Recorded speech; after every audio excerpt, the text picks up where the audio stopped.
Filho abandona a mãe idosa em terra deserta por causa da herança. Mas o que acontece depois? A poeira levantava em nuvens espessas enquanto o carro seguia pela estrada de terra. Dona Marta segurava firme a alça da porta, sentindo cada solavanco do caminho esburacado. Aos 73 anos, seus dedos tremiam levemente, não apenas pelo balanço do veículo, mas por uma sensação que crescia em seu peito. Algo estava errado. O silêncio de Fernando, seu filho único, era diferente hoje. Pesado, carregado de uma tensão que ela conhecia bem, mas que nunca imaginou sentir vindo dele. A paisagem do sertão baiano se estendia em tons de ocre e verde seco. Mandacaros se erguiam como sentinelas solitárias e o sol da tarde castigava impiedoso. Era janeiro, época de calor intenso, quando até o ar parecia queimar os pulmões. Marta olhou pela janela, tentando reconhecer o caminho. Há quanto tempo não vinha para aquele lado de Feira de Santana? Talvez 15, 20 anos. Fernando, como sempre, tinha o rosto fechado. Usava óculos escuros, mesmo dentro do carro, o que sempre incomodava Marta. Ela gostava de ver os olhos das pessoas quando conversava. Dizia que os olhos não mentem. Mas nos últimos tempos, Fernando evitava seu olhar. Tinha 45 anos, cabelos começando a embranquecer nas têmporas, uma barriga que denunciava os almoços de negócios e uma expressão permanente de quem carrega o peso do mundo. Ele não era um homem feliz. Marta sabia disso. Sabia também que parte dessa infelicidade vinha da pressão constante de Valéria, sua esposa. Uma mulher de traços finos, sempre bem arrumada, que olhava para Marta como se olhasse para um móvel velho que ocupava espaço na casa. O telefone de Fernando tocou. Ele atendeu no viva voz, sem pedir licença. A voz de Valéria ecoou pelo carro, aguda e impaciente. Fernando, você já fez o que tinha que fazer? Estou indo, respondeu ele seco. Precisa ser hoje. Amanhã tem a reunião com o corretor. A documentação precisa estar limpa. Marta franziu a testa. Que documentação? Que corretor? Fernando desligou sem se despedir da esposa e acelerou um pouco mais. A estrada ficava cada vez mais estreita, mais abandonada. Não havia placas, não havia casas. Apenas o vazio do sertão. Fernando, onde estamos indo mesmo? Perguntou Marta, tentando manter a voz calma. Ele demorou para responder. Só um lugar que eu preciso passar, mãe. Negócio rápido. Mas que negócio?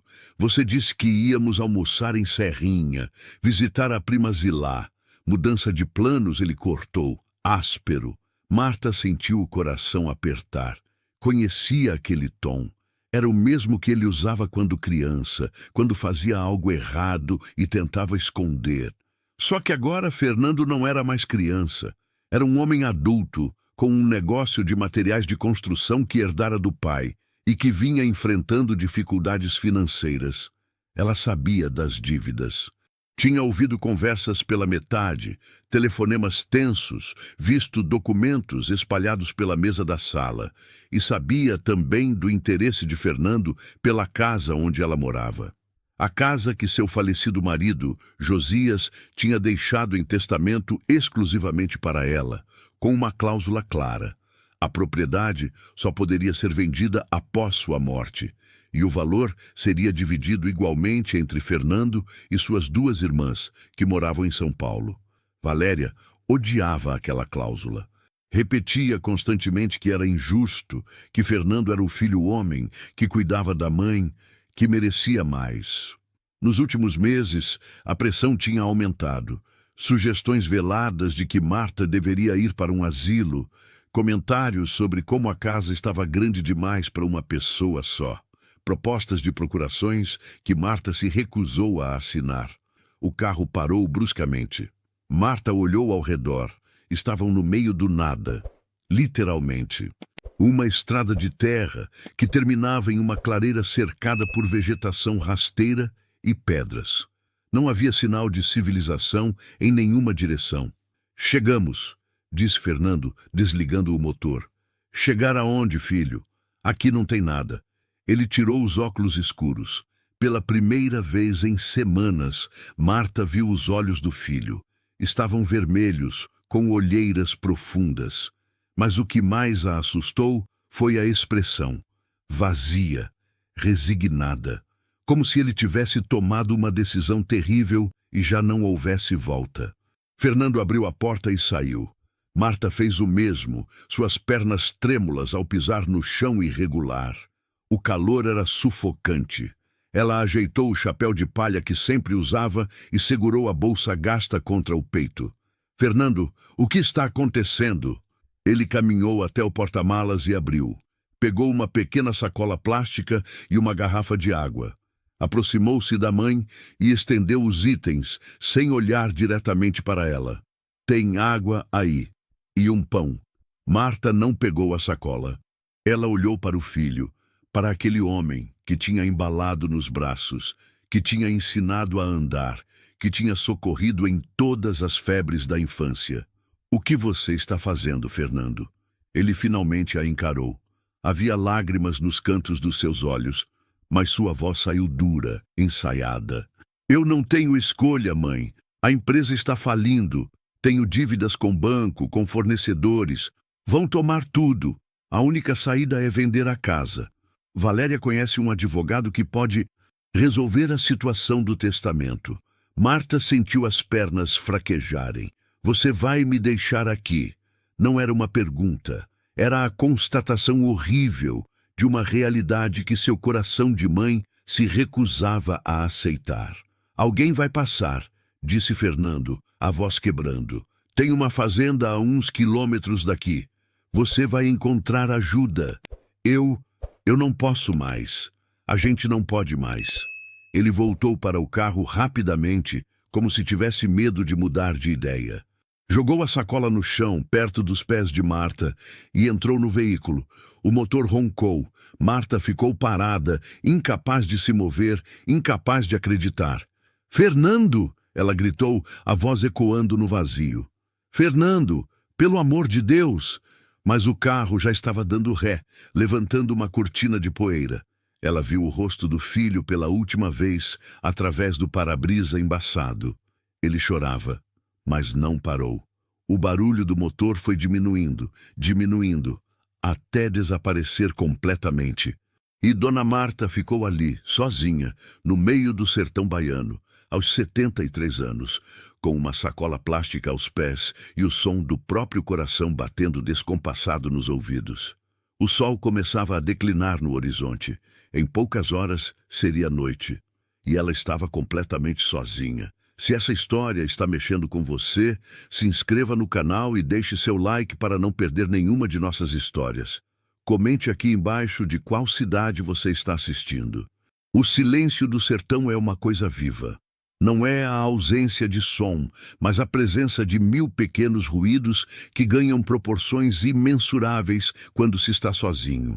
O vento arrastando a poeira, o estalar de gravetos secos, o zumbido distante de insetos, o pio de uma ave que Marta não conseguia identificar.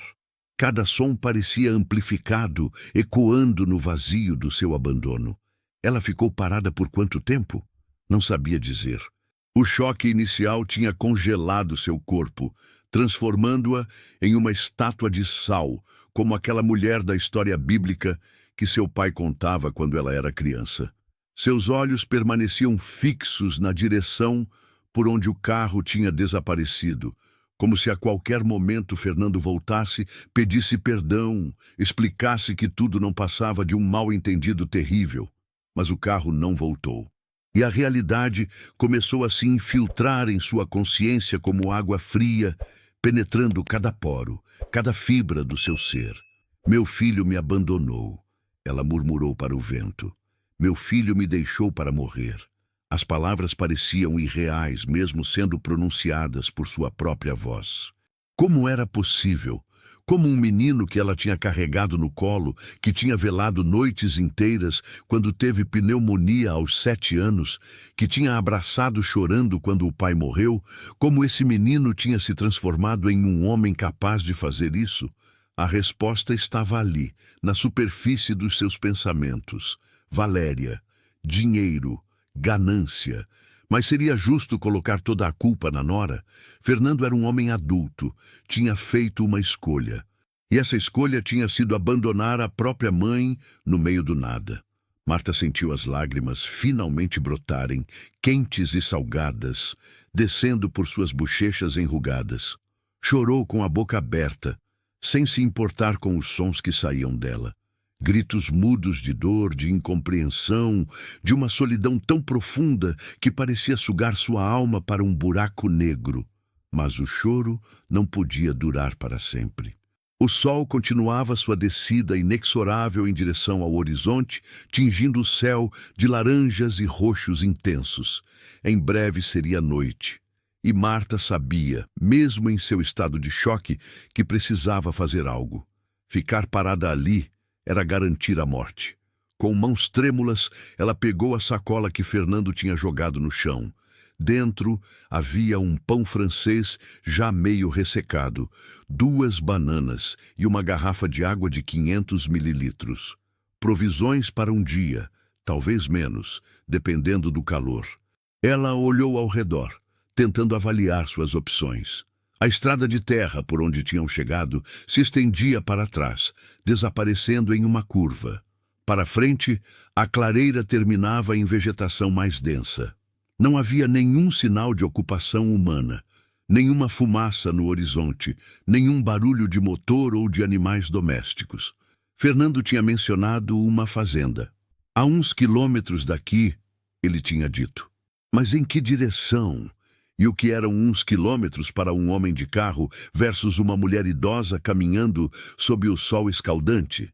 Marta tentou se lembrar do trajeto. Tinham vindo de Feira de Santana, seguindo inicialmente pela BR-324, depois pegando estradas secundárias. Ela tinha perdido a noção de direção depois da 3ª ou 4ª curva. Mas havia uma coisa que ela lembrava.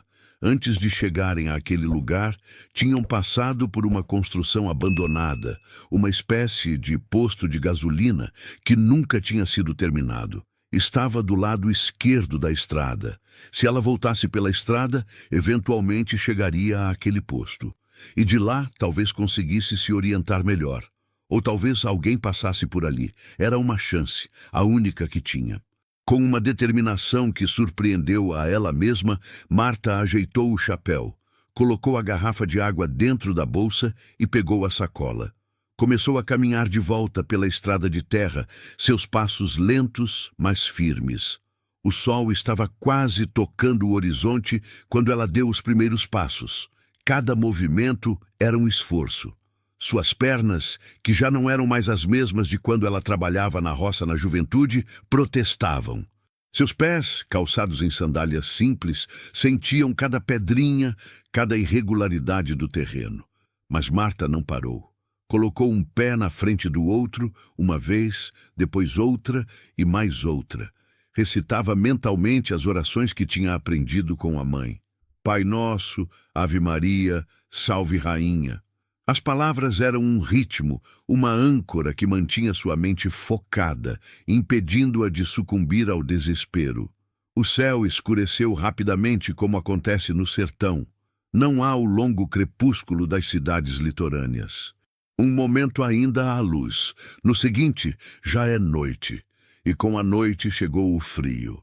Sim, porque, contrário ao que muitos pensam, o sertão pode ser gelado de noite, especialmente para uma mulher idosa vestindo apenas uma blusa fina de algodão e uma saia leve.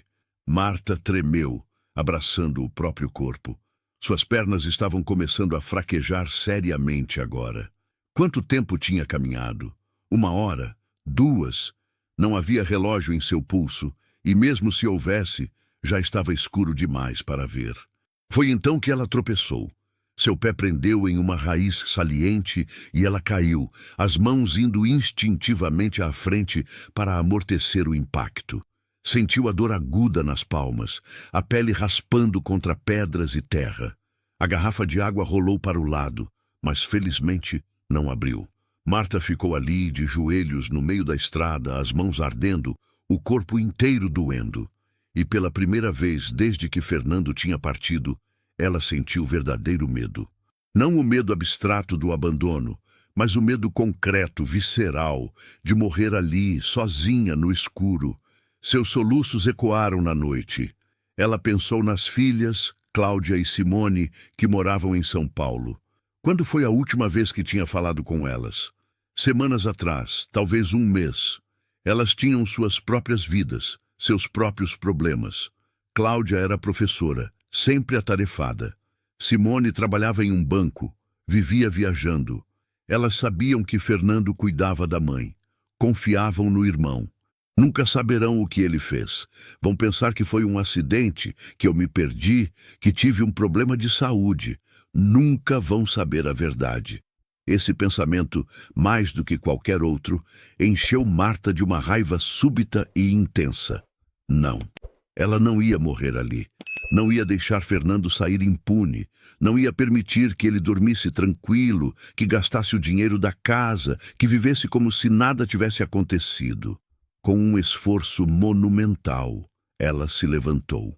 Pegou a garrafa de água, bebeu um gole pequeno, guardou novamente. Limpou as mãos na saia, sentindo o sangue escorrer dos arranhões. E recomeçou a caminhar. Não sabia quanto tempo tinha passado quando finalmente viu uma luz à distância. Fraca, tremulante, mas inconfundivelmente uma luz artificial. Seu coração disparou. Havia alguém ali. Havia salvação. Com as últimas forças que lhe restavam, Marta acelerou o passo, quase correndo agora, tropeçando, se equilibrando, seguindo em direção àquela luz como uma mariposa hipnotizada. A luz vinha de uma pequena casa de taipa, construída ao lado da estrada. Marta não tinha visto essa construção no caminho de ida, o que significava que tinha seguido na direção errada ou que havia tomado uma bifurcação que não tinha notado no escuro. De qualquer forma, não importava. Havia uma casa, havia luz, havia esperança.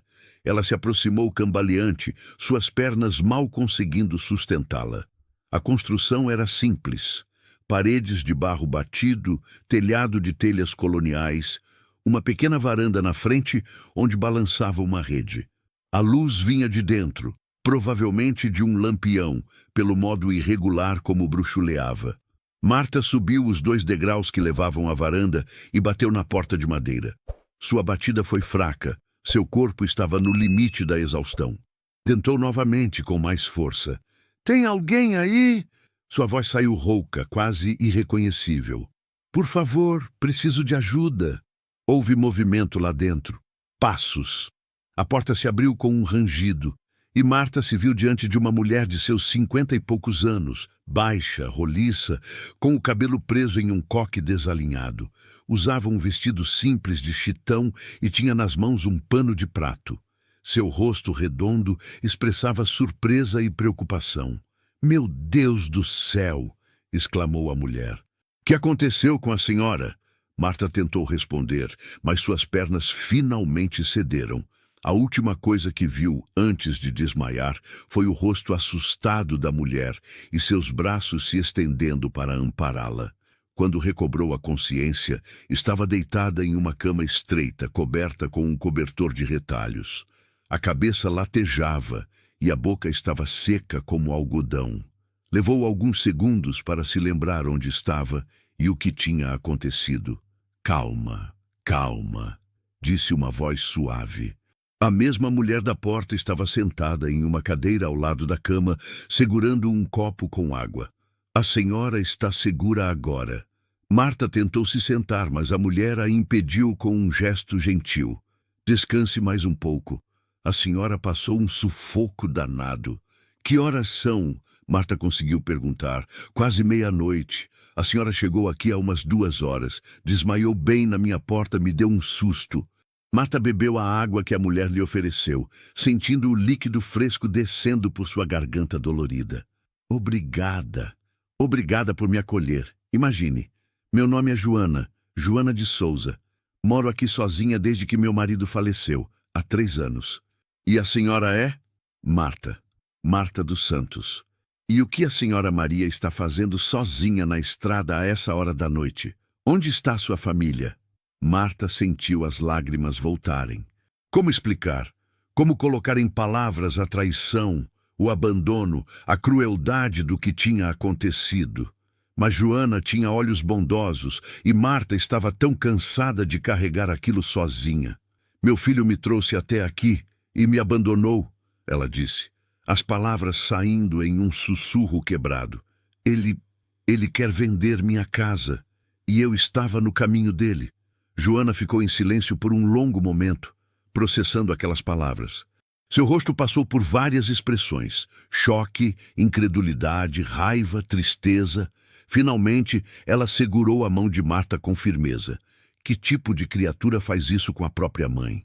Ela murmurou, mais para si mesma do que para Marta. Mas não se preocupe, dona Marta. A senhora não está mais sozinha. Vai ficar aqui comigo o tempo que precisar. Mas eu não posso abusar da sua bondade, protestou Marta fracamente. Não é bondade, é humanidade. É o mínimo que uma pessoa deve fazer por outra. Agora descanse. Amanhã a gente resolve o que fazer. Marta não tinha forças para discutir.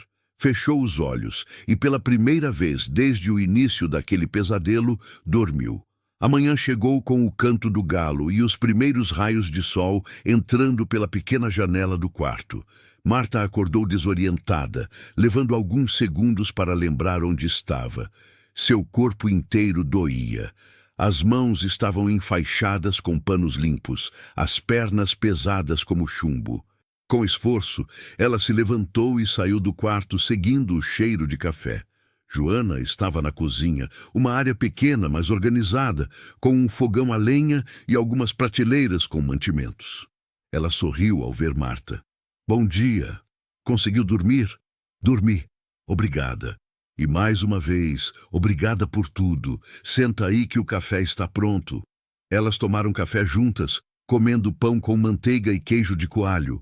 Joana não tinha muito, mas compartilhava tudo com generosidade genuína. Marta sentiu seu coração se aquecer. Havia bondade no mundo. Havia pessoas boas. Dona Marta, a gente precisa conversar sobre o que fazer agora, disse Joana depois que terminaram de comer. A senhora tem algum parente que possa avisar? Alguém além desse filho ingrato? Tenho 2 filhas, Cláudia e Simone. Moram em São Paulo. A senhora tem o telefone delas? Tinha, no meu celular. Mas o celular ficou em casa. Fernando pegou minha bolsa antes de sairmos. Disse que ia guardar no porta-luvas. Nunca me devolveu. Joana franziu a testa. Ele planejou isso. Não foi impulso, foi premeditado. Foi, concordou Marta, a voz embargada. Ele e a esposa vinham planejando há semanas, talvez meses. Bem, aqui em casa eu não tenho telefone. Nunca precisei, não tenho ninguém para ligar, mas tenho um orelhão funcionando na Vila de São José, a uns 5 quilômetros daqui. Podemos ir até lá, a senhora ligar para suas filhas. Marta assentiu. Era um plano, um começo. Mas tem outra coisa, continuou Joana, hesitante. A senhora vai denunciar o que ele fez? Na polícia, digo.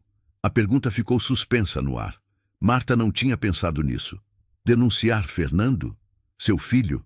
Mesmo depois de tudo, a ideia trazia uma dor aguda ao seu peito. Mas Joana tinha razão.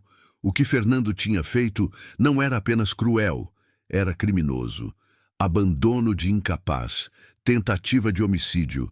Ela não sabia exatamente qual seria a acusação legal, mas sabia que era crime. Não sei, ela admitiu. Preciso pensar.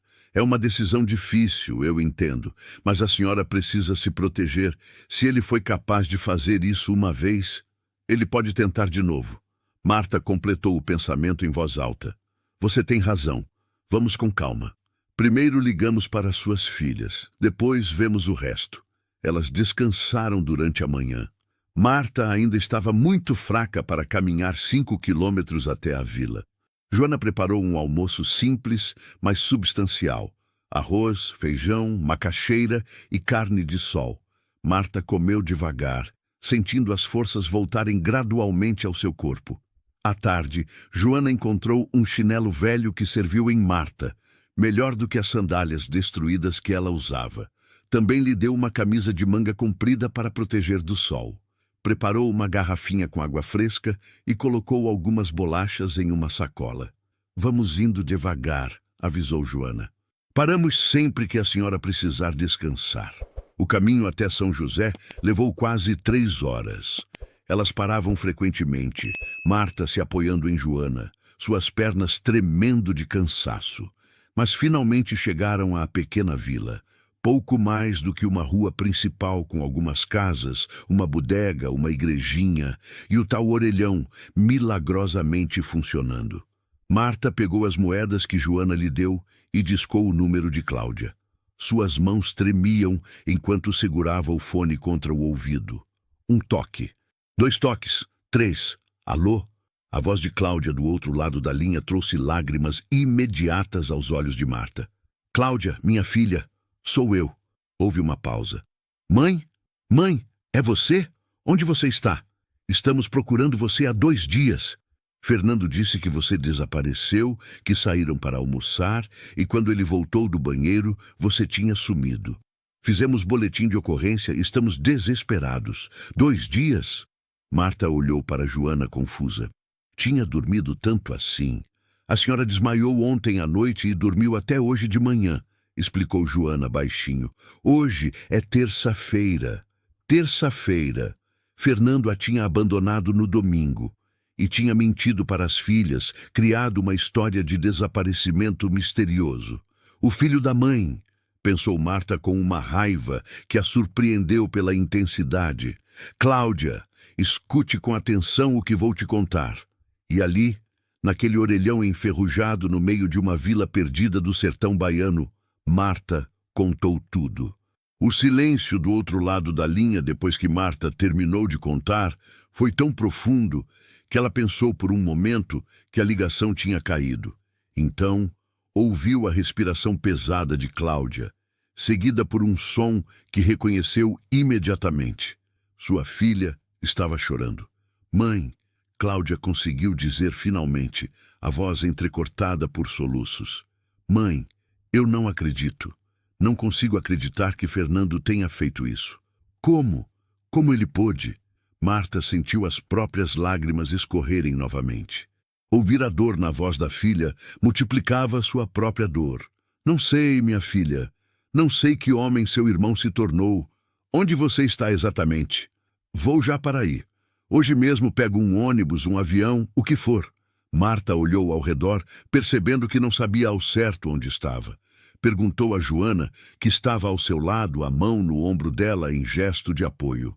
Aqui é São José do Riacho, distrito de Serrinha. Joana explicou, depois se aproximou do telefone. Alô? Eu sou Joana, a moça que está cuidando da sua mãe. Ela está segura comigo, não se preocupe, mas seria bom mesmo a senhora vir buscá-la.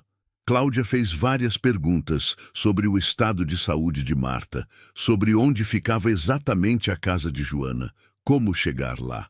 Combinaram que Cláudia ligaria de volta naquele mesmo orelhão dali a 2 horas, depois de conseguir passagem e organizar a viagem. E Fernando? Perguntou Cláudia antes de desligar, a voz agora carregada de uma raiva fria. O que a gente vai fazer com Fernando? Primeiro você vem me buscar, respondeu Marta. Depois a gente resolve isso. Quando desligou o telefone, Marta sentiu como se um peso enorme tivesse sido tirado de suas costas. Não estava mais sozinha. Suas filhas sabiam. Iam vir buscá-la. Tudo ia ficar bem, ou não. Porque havia Fernando. Havia a mentira que ele tinha contado. Havia a polícia procurando por uma idosa desaparecida. E havia a questão da casa, da herança, de todo o motivo que tinha levado a essa situação terrível. Voltaram para a casa de Joana, o caminho de volta parecendo menos penoso, agora que havia esperança. Quando chegaram, o sol já estava se pondo novamente, pintando o céu com as mesmas cores laranja e roxo que Marta tinha visto na noite anterior. Mas agora, essas cores não pareciam ameaçadoras. Pareciam quase bonitas. Joana preparou um jantar simples e elas comeram em silêncio companheiro, cada uma perdida em seus próprios pensamentos. Depois, sentaram na varanda, onde Joana tinha 2 cadeiras de balanço velhas. O ar da noite era fresco e agradável, trazendo o cheiro de terra úmida e flores silvestres. Dona Marta, posso fazer uma pergunta? Disse Joana depois de um longo silêncio. Claro. A senhora teve uma vida boa? Antes de tudo isso, digo, foi feliz? Marta pensou na pergunta. Tinha sido feliz? Nasceu em uma família pobre, filha de trabalhadores rurais. Casou aos 18 anos com Josias, um homem bom, mas duro, de poucas palavras. Tiveram 3 filhos. Trabalharam a vida inteira. Josias na construção civil, ela como costureira, depois como cozinheira em uma escola. Não tiveram luxos, mas nunca faltou comida na mesa. Fui, ela respondeu. Não tivemos muito, mas o que tínhamos era nosso, e tínhamos amor. Josias não era de demonstrações, mas eu sabia que ele me amava. Os filhos eram saudáveis, espertos. Conseguimos dar estudo para os 3, coisa que eu e Josias nunca tivemos. E quando o senhor Josias morreu? Foi há 8 anos. Infarto. Foi rápido, pelo menos. Não sofreu. Fernando ficou com o negócio dele, a loja de materiais de construção. As meninas já estavam em São Paulo. Eu fiquei sozinha naquela casa grande. Deve ter sido difícil.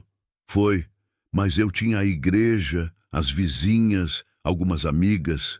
Fernando visitava, no começo. Depois foi espaçando. Quando casou com Valéria, há 5 anos, as visitas ficaram ainda mais raras. E a senhora nunca desconfiou que ele pudesse fazer algo assim? Marta balançou a cabeça. Nunca. Eu sabia que Valéria estava pressionando. Sabia das dívidas. Mas nunca imaginei isso.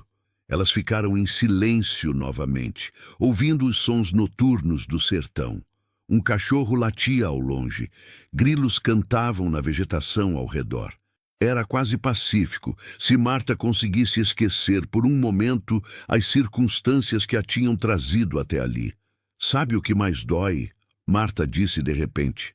Não é nem o abandono em si, é a frieza, a capacidade de planejar, de executar, de me olhar nos olhos e mentir. De me entregar aquela sacola com água e pão como se fosse suficiente, como se isso aliviasse sua consciência de alguma forma. Joana suspirou. Dinheiro faz coisas terríveis com as pessoas. Meu marido costumava dizer que você conhece o caráter de uma pessoa quando ela está diante de uma herança ou uma fortuna. É aí que as máscaras caem. Josias foi esperto, continuou Marta. Ele sabia que eu ia viver mais que ele. E sabia também que os filhos iam ficar de olho na casa. Por isso colocou aquela cláusula no testamento. A casa era minha enquanto eu vivesse. Depois seria dividida igualmente entre os 3. Justiça. Mas seu filho não quis esperar. Não, ele não quis esperar. 2 horas depois, elas voltaram caminhando até o orelhão de São José. Cláudia ligou pontualmente, como prometido. Tinha conseguido passagem em um ônibus que sairia de São Paulo às 11 da noite, chegaria à Feira de Santana na manhã seguinte, por volta das 10 horas. De lá, pegaria outro ônibus para a Serrinha e, finalmente, um táxi até São José do Riacho. Simone também está indo, informou Cláudia. Ela pegou um voo para a Feira de Santana amanhã de manhã cedo. A gente vai se encontrar lá e vir juntas buscar você. E Fernando? Perguntou Marta, a voz hesitante. Ele sabe que você falou comigo? Não, não falei com ele ainda, nem pretendo falar. Quero ver a cara dele quando aparecer com você. Quero ver se ele vai ter coragem de negar na nossa frente. Havia uma dureza nova na voz de Cláudia, que Marta não reconhecia. Sua filha mais velha sempre foi a conciliadora, a que tentava manter a paz na família. Mas o que Fernando tinha feito tinha quebrado algo fundamental nela também. Mãe, preciso que você seja forte mais um pouco, continuou Cláudia. Sei que foi horrível, sei que você está cansada, mas preciso que você esteja preparada para o que vem pela frente. Porque não vamos deixar isso passar, não vamos fingir que não aconteceu. Eu sei, minha filha, eu sei. Quando desligou, Marta se virou para Joana. Elas chegam amanhã à tarde. Não vou mais abusar da sua hospitalidade. Dona Marta, a senhora pode ficar quanto tempo precisar, mas confesso que vou sentir sua falta. Faz tempo que não tenho companhia. E eu vou sentir sua falta também, Joana. Você me salvou. Literalmente me salvou. Como posso agradecer? Joana sorriu, os olhos brilhando de lágrimas contidas. A senhora não me deve nada. Fiz o que qualquer pessoa decente faria. Mas se quiser mesmo me agradecer, quando tudo isso passar, volte para me visitar. Traga suas filhas. Vamos tomar café juntas e conversar sobre coisas boas. Prometo. Naquela noite, Marta dormiu mais profundamente do que tinha dormido em meses. Sonhou com Josias. Ele estava sentado na varanda da casa deles, fumando seu cigarrinho de palha, como fazia todas as noites. Olhou para ela e sorriu. Você é forte, Maria. Mais forte do que pensa. Vai ficar tudo bem. Quando acordou, tinha certeza de que sim, que ia ficar tudo bem. Não sabia como, não sabia quando, mas ia. A quarta-feira amanheceu com um céu limpo, daquele azul profundo que só existe no sertão. Marta acordou cedo, mesmo tendo dormido bem. Sua mente já estava acelerada, antecipando o encontro com as filhas, pensando no que viria depois. Joana tinha preparado um café especial. Tinha até feito tapioca com queijo, coisa que normalmente guardava para ocasiões importantes. Elas comeram devagar, conversando sobre amenidades, evitando o elefante na sala, que era a chegada iminente de Cláudia e Simone. A senhora está nervosa? Perguntou Joana enquanto recolhia as xícaras. Estou, admitiu Marta. Não sei bem o que vai acontecer quando elas chegarem. Não sei o que vamos fazer com Fernando. Acha que ele vai negar? Marta pensou na pergunta. Fernando era muitas coisas agora, mas burro não era. Ele tinha criado uma narrativa. A mãe tinha desaparecido misteriosamente enquanto almoçavam. Tinha até feito boletim de ocorrência, segundo Cláudia. Isso dava credibilidade à sua história. Seria a palavra dele contra a dela. Mas havia furos nessa história. Por que ele teria trazido a mãe para almoçar tão longe de Feira de Santana? Porque não havia câmeras, testemunhas, nenhuma evidência de que ela tinha realmente desaparecido de um restaurante. E havia o celular dela, que ele tinha pegado e que provavelmente ainda estava em sua posse. Ele vai tentar negar, respondeu Marta finalmente. Mas não sei se vai conseguir. As horas se arrastaram. Marta tentou ajudar Joana com os afazeres da casa, mas a anfitriã não deixou, insistindo que ela descansasse. Então Marta ficou sentada na varanda, olhando a estrada, esperando. Finalmente, por volta das 3 da tarde, ela viu uma nuvem de poeira ao longe. Um carro se aproximava. Seu coração disparou, levantou-se da cadeira, as pernas tremendo, não de cansaço agora, mas de emoção. O carro parou em frente à casa e 2 mulheres saltaram dele quase antes do veículo parar completamente. Cláudia, alta e magra como o pai, cabelos curtos e grisalhos. Simone, mais baixa e roliça como Marta, cabelos longos presos em um rabo de cavalo. Mãe!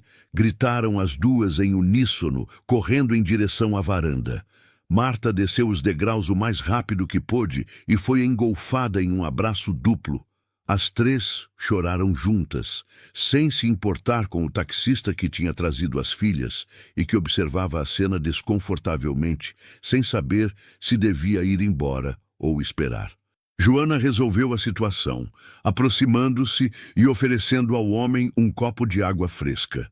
Ele aceitou agradecido e ficou esperando encostado no carro, dando privacidade para a reunião familiar.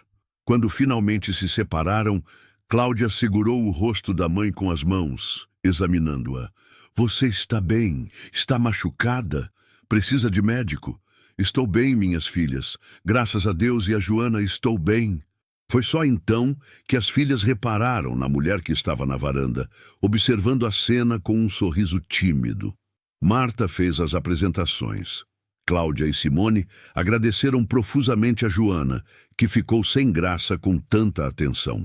Entraram todos na casa, onde Joana serviu café e as filhas fizeram 1000 perguntas sobre o estado de saúde da mãe, sobre o que ela tinha comido, se tinha dormido bem.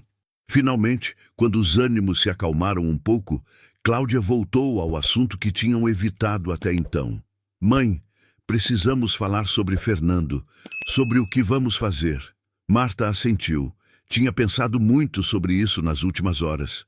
Vocês falaram com ele? Não, respondeu Simone, a voz dura. Não falamos com aquele monstro. Ele ligou várias vezes, continuou Cláudia. Mandou mensagens perguntando se tínhamos notícias, tentando manter a farsa. Eu não respondi. Não conseguiria falar com ele sem explodir. E Valéria? Ela também ligou, disse Simone. Muito preocupada, muito solicita, perguntando se precisávamos de ajuda, se queríamos que ela viesse para São Paulo ajudar nas buscas. Atriz de primeira. Marta suspirou. O que vocês acham que devemos fazer? As duas filhas trocaram um olhar. Claramente tinham discutido isso durante a viagem. Achamos que você deve fazer um boletim de ocorrência, disse Cláudia calmamente. Contar à polícia o que realmente aconteceu. Fernando tentou matar você, mãe. Não podemos fingir que não aconteceu. Mas ele é meu filho, protestou Marta fracamente. E eu e Simone somos suas filhas também, retrucou Cláudia. E não faríamos isso com você nem se estivéssemos morrendo de fome. Não existe desculpa para o que ele fez. Simone pegou a mão da mãe. Mãe, entendo que é difícil, mas pense bem. Se você não fizer nada, ele vai continuar livre, vai continuar com acesso a você, vai poder tentar de novo. E da próxima vez, pode ser que não haja uma Joana para te salvar. Marta sabia que as filhas estavam certas, mas a ideia de denunciar Fernando, de vê-lo preso, de destruir completamente o que restava da família, era dolorosa demais. Posso pensar mais um pouco? Pediu. Não preciso decidir agora. Cláudia abriu a boca para protestar, mas Simone a impediu com um gesto. Claro, mãe, mas não demore muito.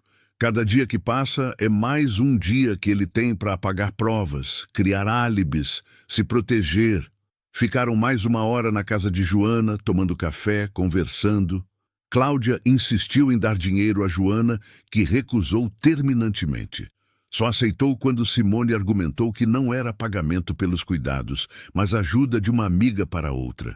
Quando foi hora de ir embora, Marta abraçou Joana longamente. Vou voltar, ela prometeu. Assim que tudo se resolver, volto para tomar aquele café que você me prometeu. Estarei esperando, respondeu Joana, os olhos úmidos. No carro, durante o trajeto de volta à Feira de Santana, Marta olhou pela janela, vendo a paisagem passar. Tinham decidido que iriam direto para a delegacia, fazer o boletim de ocorrência enquanto as lembranças ainda estavam frescas. Depois, iriam ao apartamento de Fernando. Você está pronta para isso, mãe? Perguntou Cláudia, olhando pelo retrovisor. Marta pensou na pergunta.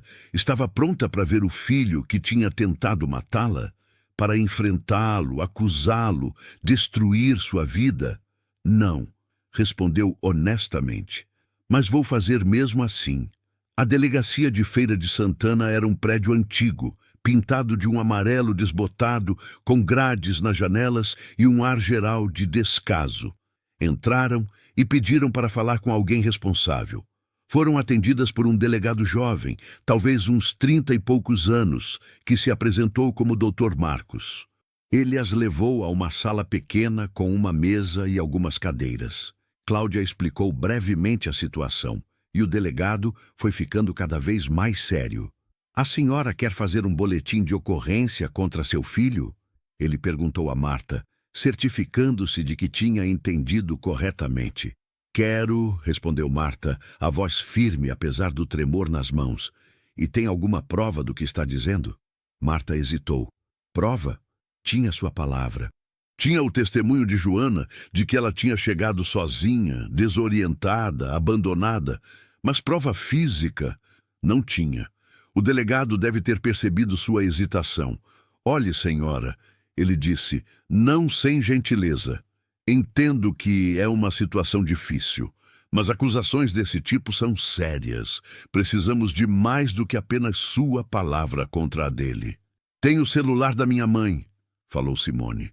Fernando pegou o celular dela antes de sair. Se ele ainda estiver com o aparelho, isso prova que ele mentiu sobre ela ter desaparecido. É um começo, concordou o delegado. Vamos fazer o boletim, abrir um inquérito, mas preparem-se, vai ser difícil. Casos de violência familiar, especialmente quando envolvem idosos e filhos adultos, são complicados de provar.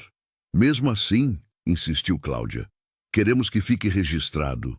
Levou mais de 2 horas para fazer o boletim de ocorrência. Marta teve que relatar tudo, desde o momento em que Fernando a pegou em casa até ser encontrada por Joana. O delegado fazia perguntas, pedia detalhes, anotava tudo meticulosamente. Quando finalmente terminaram, já era noite. Estavam exaustas. Mas Cláudia insistiu que fossem até a casa de Fernando naquela mesma noite. Preciso ver a cara dele, disse ela. Preciso olhar nos olhos dele e deixar que ele saiba que sabemos o que ele fez. O apartamento de Fernando ficava em um prédio moderno no centro de Feira de Santana, com portaria e interfone. Cláudia apertou o botão com determinação. Quem é? Veio a voz de Valéria pelo interfone. Somos nós, Cláudia e Simone. Encontramos nossa mãe. Houve uma pausa longa. Depois, um clique e a porta se abriu. Subiram até o quarto andar em silêncio, cada uma perdida em seus próprios pensamentos. Quando a porta do apartamento se abriu, era Fernando quem estava lá, não Valéria. Ele estava diferente do que Marta lembrava. Mais magro, com olheiras profundas, barba por fazer, parecia que não tinha dormido direito em dias. Quando viu a mãe, seu rosto passou por várias expressões em rápida sucessão. Choque, alívio, medo, culpa. Mãe, ele disse, a voz falhando, você está viva. Apesar de você, completou Cláudia friamente, entrando no apartamento e puxando a mãe e a irmã com ela. E então começou o verdadeiro confronto. O apartamento de Fernando era espaçoso e bem decorado, reflexo do bom gosto e do dinheiro de Valéria. Sofás de couro cinza, uma televisão enorme na parede, quadros modernos que Marta nunca tinha entendido. Um lugar bonito, mas frio, sem alma, sem aquele aconchego que uma casa devia ter. Valéria apareceu da cozinha, secando as mãos em um pano de prato. Ao ver Marta, sua expressão cuidadosamente composta de preocupação escorregou por uma fração de segundo, revelando algo que parecia decepção, frustração. Mas ela se recuperou rapidamente. Dona Marta, graças a Deus, estávamos tão preocupados. Onde a senhora estava? Marta não respondeu. Estava olhando para Fernando, que tinha recuado até encostar na parede como um animal acuado. Seus olhos não conseguiam encontrar os dela. Ele olhava para o chão, para os lados, para qualquer lugar exceto para o rosto da própria mãe. Fernando, disse Marta calmamente, apesar da tempestade que rugia dentro dela. Olha para mim. Ele hesitou, depois lentamente ergueu os olhos. Havia lágrimas ali, e medo, e algo mais que Marta não conseguia identificar. Vergonha, arrependimento. Mãe, eu... Ele começou, mas Cláudia o interrompeu. Não, você não fala agora. Agora é a gente que fala. Você escuta. Valéria tentou intervir. Cláudia, não sei o que sua mãe contou para vocês, mas... O que ela contou? Simone se virou para a cunhada, a voz vibrando de raiva contida. Ela contou que seu marido, nosso irmão, levou ela para o meio do nada e abandonou lá para morrer. Contou que ele planejou isso, que pegou o celular dela, que deixou ela com uma garrafa de água e um pão como se isso fosse suficiente. É isso que ela contou. E sabe o mais interessante? É que é verdade. Isso é absurdo, tentou Valéria, mas sua voz saiu menos convincente do que ela provavelmente pretendia. Fernando jamais faria isso. Simone deu um passo em direção ao cunhado. Cadê o celular da nossa mãe, Fernando? Fernando engoliu seco. Não sei do que você está falando. Não minta. O celular. Você pegou antes de sair de casa. Onde está? Eu não... Simone avançou mais um passo, e apesar de ser menor que o irmão, havia algo tão feroz em sua postura que Fernando recuou ainda mais. Onde está o celular? Na gaveta, foi Valéria quem respondeu, a voz saindo em um sussurro derrotado, da mesa de cabeceira do quarto. Simone marchou até o quarto, voltou segundos depois com um celular na mão, o aparelho de Marta em uma capinha floral que ela mesma tinha escolhido. Levantou o telefone triunfantemente. Então, vai continuar negando? Vai continuar fingindo que ela desapareceu misteriosamente enquanto vocês almoçavam? Fernando finalmente desmoronou. Deixou-se escorregar pela parede até sentar no chão, a cabeça nas mãos. Começou a chorar, soluços profundos que sacudiam todo o seu corpo. Eu não tive escolha, ele disse entre lágrimas. Estou falido. O banco ia executar tudo. A casa é o único ativo que resta. Eu precisava... Você precisava. Cláudia o interrompeu, sua voz como gelo. Você precisava matar sua própria mãe? Eu não ia matar. Alguém ia passar, ia encontrar ela, ia... Ia o quê, Fernando? Ia me salvar por acaso? Ou ia me encontrar morta de desidratação, de insolação, de um ataque cardíaco? Marta finalmente falou, sua voz baixa, mas firme. Você me deixou lá para morrer. Não importa o que você está dizendo agora para tentar justificar. Você fez uma escolha. E essa escolha foi me abandonar. Valéria tentou uma última vez. Dona Marta, a situação financeira está realmente difícil. Talvez se a senhora pudesse ajudar, poderia vender a casa e... E você acha que depois do que ele fez, eu vou assinar qualquer coisa? Marta a interrompeu. Você acha que vou facilitar para vocês terem acesso ao que é meu? A gente foi na delegacia, informou Cláudia. Fizemos boletim de ocorrência, tentativa de homicídio, abandono de incapaz. O delegado disse que vai investigar. O rosto de Fernando ficou ainda mais pálido. Vocês não fizeram isso. Fizemos, e vamos fazer mais. Vamos contar para todo mundo o que você fez. Para seus clientes, seus amigos, seus vizinhos. Vamos nos certificar de que todos saibam que tipo de homem você é. Cláudia, pelo amor de Deus, Valéria tentou. Pensem na família, e isso vai destruir todos nós. A família? Foi Simone quem respondeu. Onde estava a preocupação com a família quando planejaram isso? Quando colocaram nossa mãe no carro, sabendo que não iam trazer ela de volta? O silêncio que se seguiu foi quebrado apenas pelos soluços de Fernando. Marta olhou para o filho, aquele homem destruído sentado no chão do próprio apartamento, e sentiu vazio. Não era raiva, não era pena, não era amor.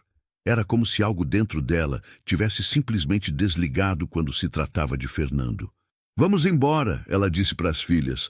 Não tenho mais nada a dizer aqui. Dona Marta, por favor. Valéria tentou segurar seu braço, mas Marta se afastou. Não me toque, nunca mais me toque. Elas saíram do apartamento deixando Fernando ainda no chão, chorando. Valéria correu atrás delas até o corredor. Esperem, por favor, vamos resolver isso em família. Não precisam envolver a polícia, os advogados. Cláudia se virou, e Marta nunca tinha visto sua filha com uma expressão tão dura. Você não é família, Valéria, nunca foi. E ele apontou para a porta fechada do apartamento. Ele deixou de ser no momento em que abandonou nossa mãe para morrer. Desceram as escadas em silêncio. Só quando estavam na rua, sob a luz amarelada dos postes, foi que Marta finalmente permitiu que as lágrimas viessem. Não lágrimas de tristeza, mas de alívio, de raiva, de uma dor tão profunda que não tinha palavras para descrever. Simone abraçou a mãe. Cláudia chamou um táxi. E as três foram para o hotel onde as filhas tinham reservado quartos. No quarto, finalmente sozinhas, as três conversaram até tarde da noite, sobre o que fazer agora, sobre os próximos passos, sobre como reconstruir o que tinha sido destruído. Vou me mudar para São Paulo, decidiu Marta. Não quero mais morar em Feira de Santana. Não depois disso. Você pode morar comigo, ofereceu Cláudia. Tenho um quarto de hóspedes que nunca uso. Ou comigo, disse Simone. Meu apartamento é menor, mas a gente dá um jeito. Vamos ver, respondeu Marta. Mas sim, quero ir para perto de vocês. Quero ficar com quem realmente se importa comigo. E Fernando? Perguntou Simone. Vamos mesmo levar isso adiante? O processo criminal? Marta pensou na pergunta. Pensou no filho que tinha carregado no ventre, que tinha criado com amor, que tinha se transformado em um estranho capaz de crueldade inimaginável. Sim, ela respondeu. Vamos. Não por vingança, mas por justiça. E para que ele nunca possa fazer isso com ninguém mais.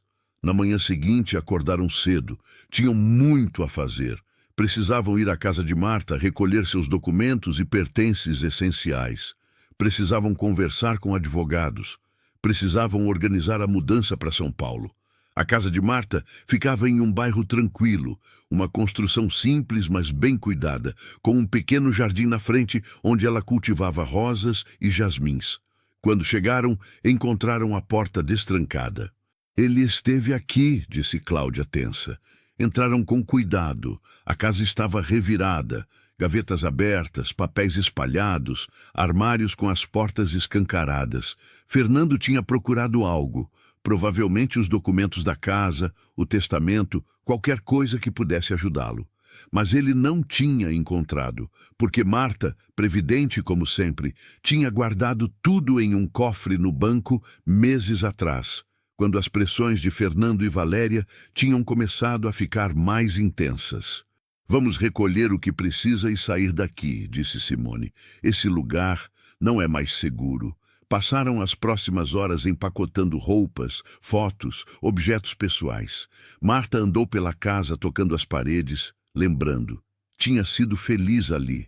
Tinha criado seus filhos ali. Josias tinha morrido ali em sua cama, com ela segurando sua mão. Mas agora a casa estava manchada, contaminada pela traição de Fernando. Não conseguiria mais morar ali, mesmo se quisesse. Estou pronta. Ela disse finalmente. Vamos embora. O voo para São Paulo estava marcado para a tarde seguinte.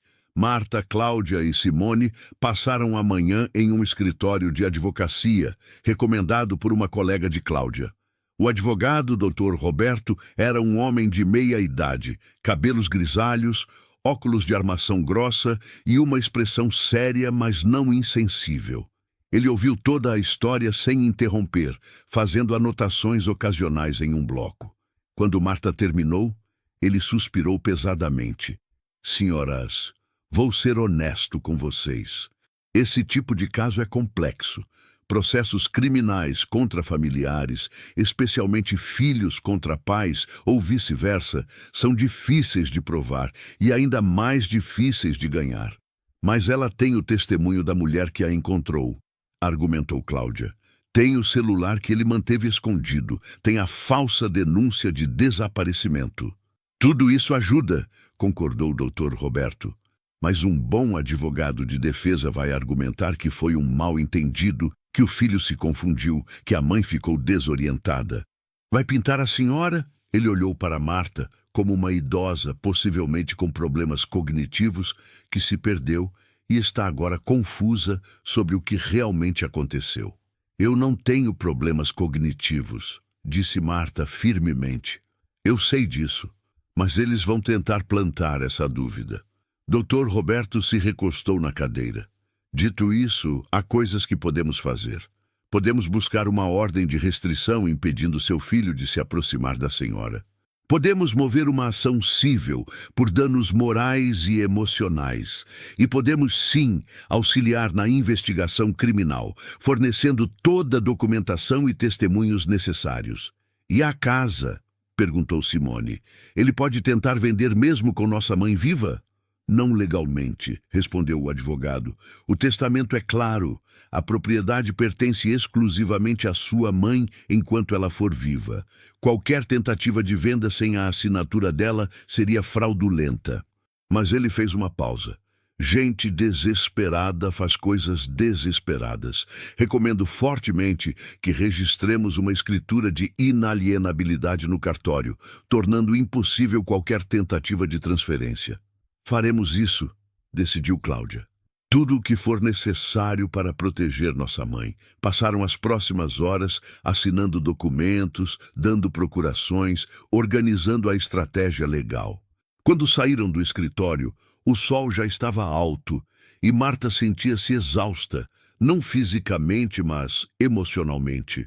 Cada conversa, cada decisão, cada menção a Fernando era como reabrir uma ferida que mal tinha começado a cicatrizar.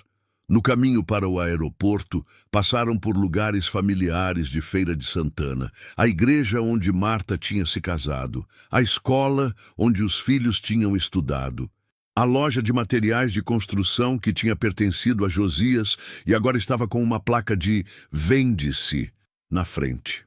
"Olhem", apontou Simone, "ele realmente está falido." "Bom", disse Cláudia sem piedade, "que arque com as consequências de suas escolhas." No aeroporto, enquanto esperavam o embarque, Marta viu seu telefone tocar. Era um número desconhecido de Feira de Santana. Hesitou, depois atendeu. "Alô, dona Marta? É o delegado Marcos. Estou ligando para informá-la que intimamos seu filho para prestar depoimento. Ele está alegando que tudo foi um mal-entendido, que a senhora ficou confusa e se perdeu. Mas encontramos algumas inconsistências na história dele." "Que tipo de inconsistências?" "Bem, ele alegou que vocês almoçaram em Serrinha, em um restaurante específico. Fomos até lá verificar. O restaurante não tem registro de vocês terem estado lá naquele dia. As câmeras de segurança também não mostram o carro dele na área. Além disso, encontramos mensagens no celular dele, trocadas com a esposa, que são preocupantes." "Que tipo de mensagens?" O delegado hesitou. "Olha, não posso entrar em detalhes da investigação, mas digamos que fica claro que havia um planejamento, que não foi impulso." Marta sentiu algo apertar em seu peito. Uma parte dela, a parte que ainda era mãe, que ainda lembrava do menino que Fernando tinha sido, sentia dor ao saber que seu filho tinha realmente planejado aquilo. Que tinha pensado, considerado, decidido abandoná-la. "Obrigada por me informar, delegado." "De nada. E dona Marta, cuidado. Pessoas acuadas podem ser perigosas. Se ele tentar contato, não atenda. Não fique sozinha com ele. Entendido?" "Entendido." Quando desligou, suas filhas a olhavam preocupadas. "O que foi?" perguntou Cláudia. Marta contou sobre a ligação, sobre as mensagens, sobre as mentiras de Fernando sendo desmascaradas. Cláudia e Simone trocaram um olhar sombrio. "Bem feito", disse Simone. "Cada vez mais ele se afunda." O voo foi tranquilo. Marta ficou na janela, olhando as nuvens lá embaixo, pensando em como sua vida tinha mudado tão drasticamente em questão de dias. Uma semana atrás, ela era uma idosa tranquila, vivendo sua rotina em Feira de Santana. Agora era uma sobrevivente de tentativa de homicídio, fugindo para São Paulo para morar com as filhas. Chegaram a Congonhas no começo da noite. São Paulo a recebeu com seu barulho característico, seu movimento frenético, tão diferente do ritmo mais calmo da Bahia. Mas havia algo reconfortante naquele caos, naquele anonimato. Aqui, ela era apenas mais uma idosa entre milhões. Ninguém sabia sua história, ninguém a julgava. Cláudia morava em Pinheiros, em um apartamento aconchegante em um prédio antigo. 3 quartos, sala ampla, uma varanda com vista para as árvores da rua. Muito diferente do apartamento frio de Fernando. "Este é seu quarto, mãe", disse Cláudia, abrindo a porta de um cômodo pintado de azul claro. "Pode decorar como quiser, mudar o que não gostar. É seu agora." Marta olhou ao redor. Uma cama queen, um armário espaçoso, uma escrivaninha perto da janela. Simples, mas acolhedor. Sentou na cama, testando o colchão, e pela primeira vez em dias sentiu algo parecido com paz. "Obrigada, minha filha." Naquela noite, as 3 jantaram juntas na sala, pedindo comida japonesa. algo que Marta nunca tinha experimentado antes, mas que surpreendentemente gostou. Conversaram sobre amenidades, evitando deliberadamente falar sobre Fernando, sobre o processo, sobre qualquer coisa relacionada aos eventos recentes. Mas quando Cláudia e Simone finalmente foram dormir, Simone ficaria ali por alguns dias antes de voltar para seu próprio apartamento. Marta ficou acordada, olhando o teto, incapaz de desligar a mente. Pensou em Fernando criança. Lembrou de quando ele tinha quebrado o braço caindo da mangueira do quintal. Ela tinha corrido com ele no colo até o hospital, desesperada, orando a cada passo. Lembrou da formatura dele do ensino médio, como estava bonito de terno, como Josias estava orgulhoso. Lembrou de seu casamento com Valéria, mesmo ela já tendo suas reservas sobre a nora. Onde tinha dado errado? Que sinais ela tinha perdido? Ou sempre tinha estado lá, essa capacidade para a crueldade, apenas esperando as circunstâncias certas para se manifestar? Não tinha respostas. Apenas perguntas que a perseguiriam pelo resto da vida. São Paulo acordou cinzenta, com aquela garoa fina característica da cidade, tão diferente das chuvas torrenciais que Marta conhecia da Bahia. Ela estava na cozinha quando Cláudia saiu para trabalhar, preparando café do jeito que gostava. Forte e com um toque de açúcar mascavo. "Mãe, você tem certeza que vai ficar bem sozinha hoje?" perguntou Cláudia preocupada, colocando os brincos enquanto checava a bolsa. "Vou, minha filha. Precisa trabalhar, não deixe de ir por minha causa. Simone vai passar aqui na hora do almoço. E qualquer coisa mesmo, me liga. Meu celular fica sempre no máximo." Depois que Cláudia saiu, Marta explorou o apartamento com mais calma. Tinha uma pequena estante com livros, uma televisão que ela mal sabia operar, fotos nas paredes mostrando Cláudia em várias fases da vida. Era estranho perceber quanto tinha perdido, quanto da vida de suas filhas tinha acontecido longe dela. O telefone tocou por volta das 10 da manhã. Era Dr. Roberto, o advogado. "Dona Marta, preciso informá-la de algumas novidades. Seu filho está contratando um advogado também. E pelo que soubemos, vão alegar que a senhora está sendo manipulada por suas filhas, que tem problemas de memória e está confusa sobre os eventos." Marta sentiu raiva subir. Como ele pode fazer isso? É uma estratégia de defesa comum, infelizmente. Vão tentar desacreditá-la. Por isso preciso que a senhora faça uma avaliação psicológica e neurológica. Precisamos provar documentalmente que está em pleno uso de suas faculdades mentais. Farei o que for necessário. Vou marcar com um dos melhores profissionais que conheço. Também queria falar sobre a possibilidade de dar uma entrevista para a imprensa local. Casos como o seu, infelizmente, não são raros. Há uma jornalista que está fazendo uma série de reportagens sobre violência contra idosos. Ela gostaria de conversar com a senhora. Marta hesitou. Tornar tudo público? Ver seu rosto, sua história, exposta em jornais e televisão? A ideia era aterradora. Mas também poderia ajudar outras pessoas na mesma situação. Poderia fazer Fernando enfrentar publicamente o que tinha feito. Preciso pensar sobre isso, claro, mas não demore muito. A imprensa adora uma história fresca. Se esperarmos demais, eles perdem o interesse. Quando desligou, Marta ficou olhando o telefone por um longo tempo. Seria capaz de fazer isso, de expor não apenas Fernando, mas toda a família, a ela mesma, ao julgamento público? Simone chegou na hora do almoço, como prometido, trazendo marmitas de um restaurante próximo. Enquanto comiam, Marta contou sobre a ligação do advogado. "Acho que você deveria fazer", disse Simone sem hesitar. "Fernando não vai sentir vergonha, a menos que seja forçado a sentir. E talvez, só talvez, sua história impeça que isso aconteça com outra pessoa. Mas e se ninguém acreditar em mim? E se acharem que estou mentindo, ou confusa, ou... Mãe, Simone segurou suas mãos. Você sabe a verdade. Eu sei a verdade. Cláudia sabe. Joana sabe. E o delegado está encontrando provas. Não importa o que Fernando e aquele advogado dele digam. A verdade vai prevalecer. Marta queria acreditar nisso. Queria ter a certeza de Simone, mas tinha vivido tempo suficiente para saber que o mundo nem sempre era justo, que a verdade nem sempre vencia. Tá bom, ela decidiu finalmente. Vou dar a entrevista.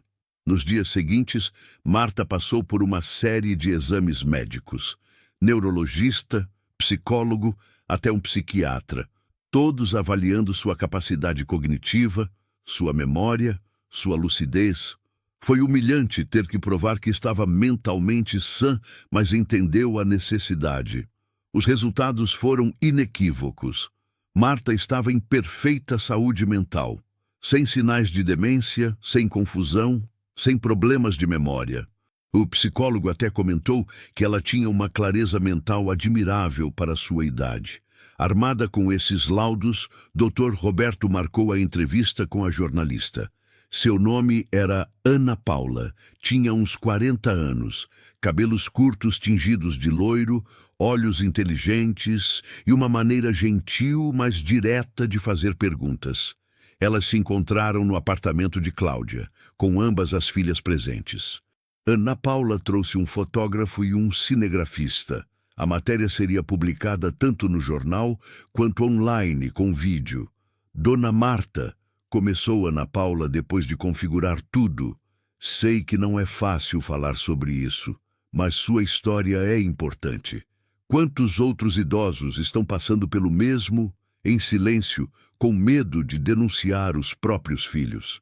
Marta assentiu, a garganta apertada.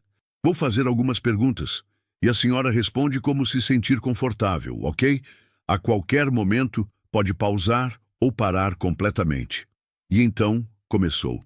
Ana Paula fez perguntas detalhadas, mas sensíveis. Como foi sua relação com Fernando ao longo dos anos?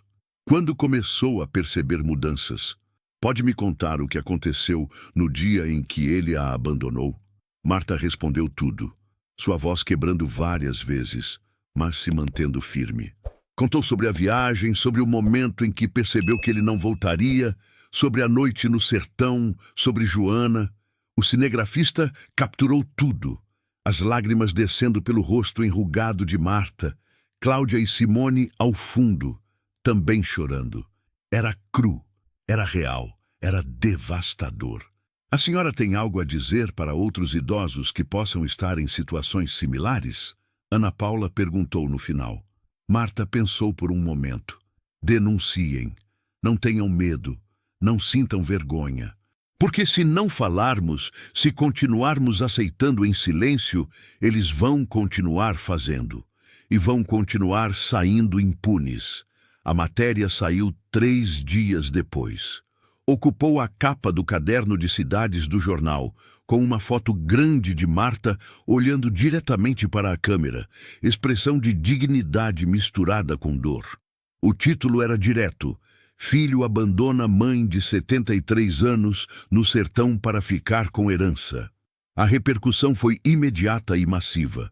O telefone de Cláudia não parava de tocar. Repórteres querendo entrevistas, programas de TV, convidando Marta para contar sua história. Nas redes sociais, o caso viralizou. Milhares de comentários, a maioria em apoio a Marta, alguns poucos defendendo Fernando, dizendo que devia haver outro lado da história. Mas o impacto maior foi em Feira de Santana, na comunidade onde Fernando e Valéria viviam, onde tinham seus negócios e suas amizades. De repente, todos sabiam, todos julgavam. Dr. Roberto ligou com novidades. O Ministério Público está pressionando por uma acusação formal. Com a repercussão do caso, eles não podem simplesmente deixar passar. E tem mais. Vários clientes de Fernando estão cancelando contratos. A loja vai ter que fechar. Marta não sentiu alegria com essa notícia. Apenas uma tristeza profunda. Não era isso que queria. Nunca quis destruir Fernando. Só queria... o quê? Justiça? Reconhecimento do que ele tinha feito? Ou apenas queria seu filho de volta, aquele menino que ela tinha criado com tanto amor? Mas esse menino não existia mais. Talvez nunca tivesse existido. 2 semanas após a matéria ser publicada, Fernando finalmente tentou contato. Não com Marta diretamente, a ordem de restrição impedia isso, mas através de Cláudia. O telefone dela tocou tarde da noite, número privado. Ela quase não atendeu, mas algo a fez pegar. Cláudia, sou eu. A voz de Fernando. Cláudia imediatamente colocou no viva voz para que Marta e Simone, que estava visitando, pudessem ouvir. Você não deveria estar me ligando, disse Cláudia friamente. Eu sei, mas preciso falar com vocês. Preciso que entendam. Entender o quê, Fernando? Que você tentou matar nossa mãe? Que você a abandonou no meio do nada? Que você mentiu para a polícia, para nós, para todo mundo? Não foi assim. A voz dele saiu desesperada. Eu nunca quis que ela morresse. Eu estava sem opções. Valéria dizia que era a única saída, que alguém ia encontrar ela rápido, que... Não bota a culpa na Valéria, interrompeu Simone. Você é um homem adulto. Você fez uma escolha.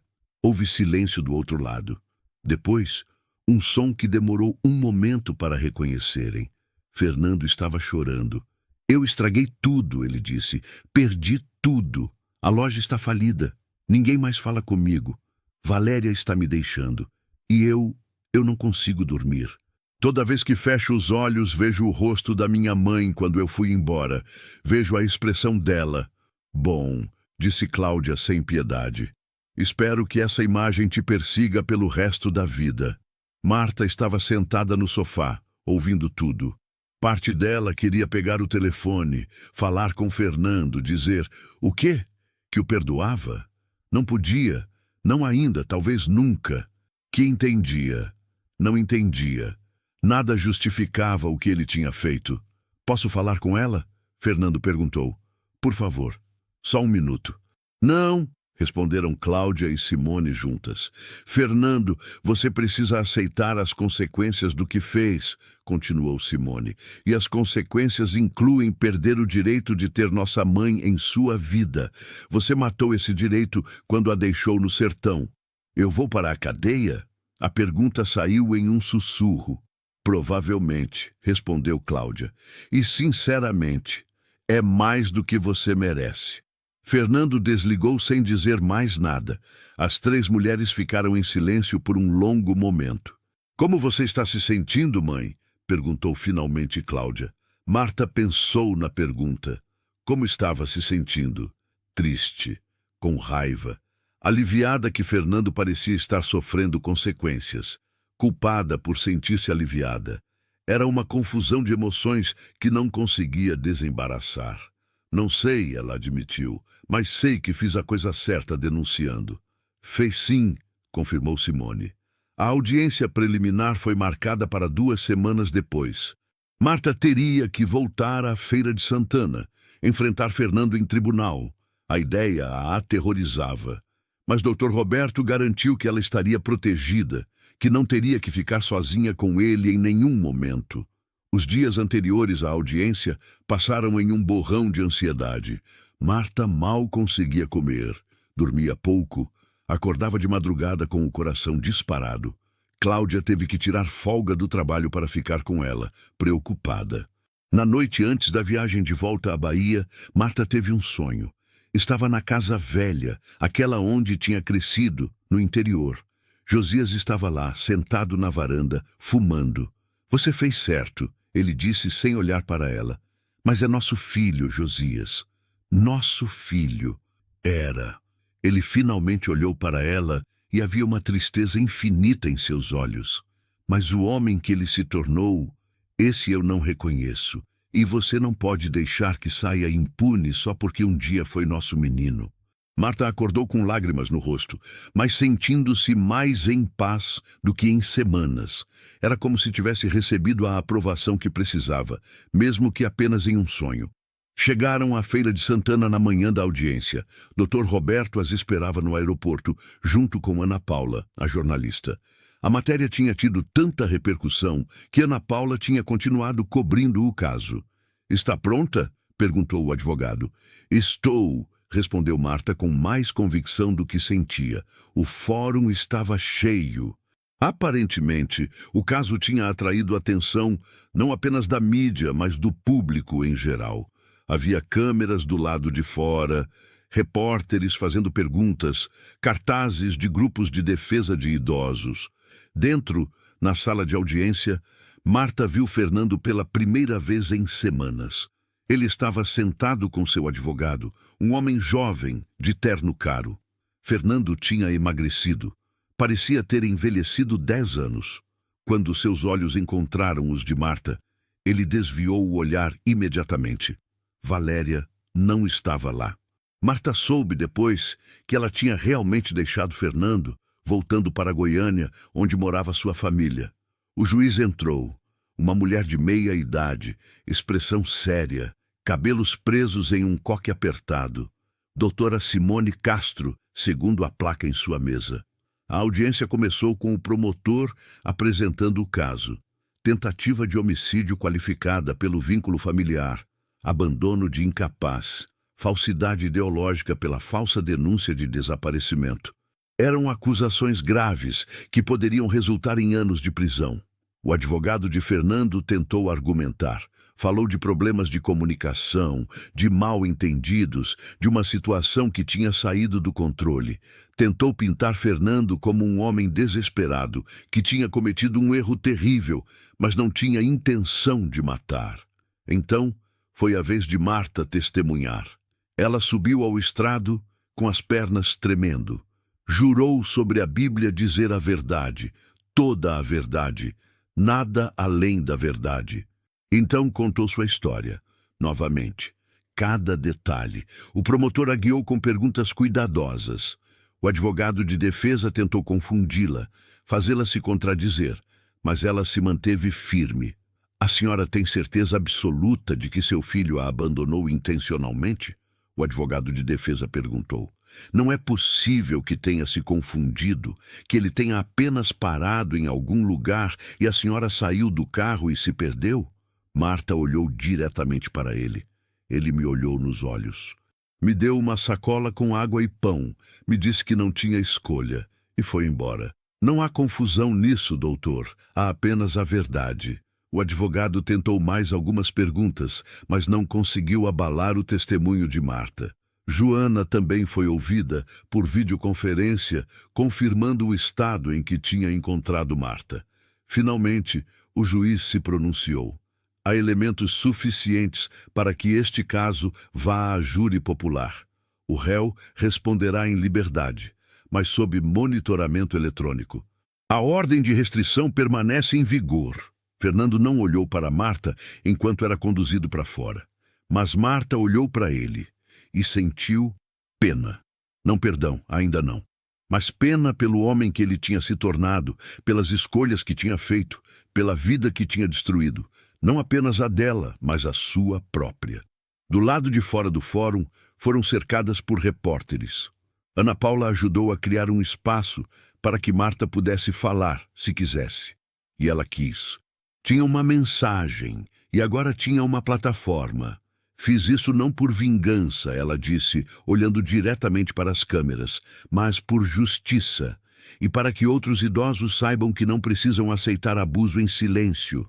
Não importa quem seja o abusador, mesmo que seja seu próprio filho. Vocês têm voz, usem ela. As palavras foram transmitidas em vários telejornais naquela noite. Viralizaram nas redes sociais. E em Feira de Santana, em São Paulo, em todo o Brasil, outros idosos que tinham sofrido abusos similares começaram a se manifestar. A história de Marta tinha aberto as comportas. O julgamento foi marcado para 3 meses depois.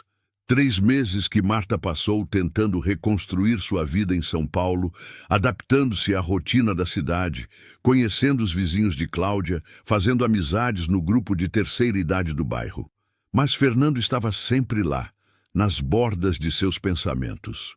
Não importa o quanto tentasse se distrair, havia sempre aquele momento antes de dormir, aqueles minutos entre a vigília e o sono, quando as memórias voltavam.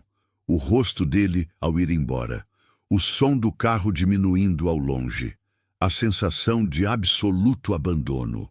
Dr. Roberto ligava regularmente com atualizações. O caso estava sólido, ele garantia. Tinham não apenas o testemunho de Marta e Joana, mas também as mensagens entre Fernando e Valéria que a polícia tinha recuperado.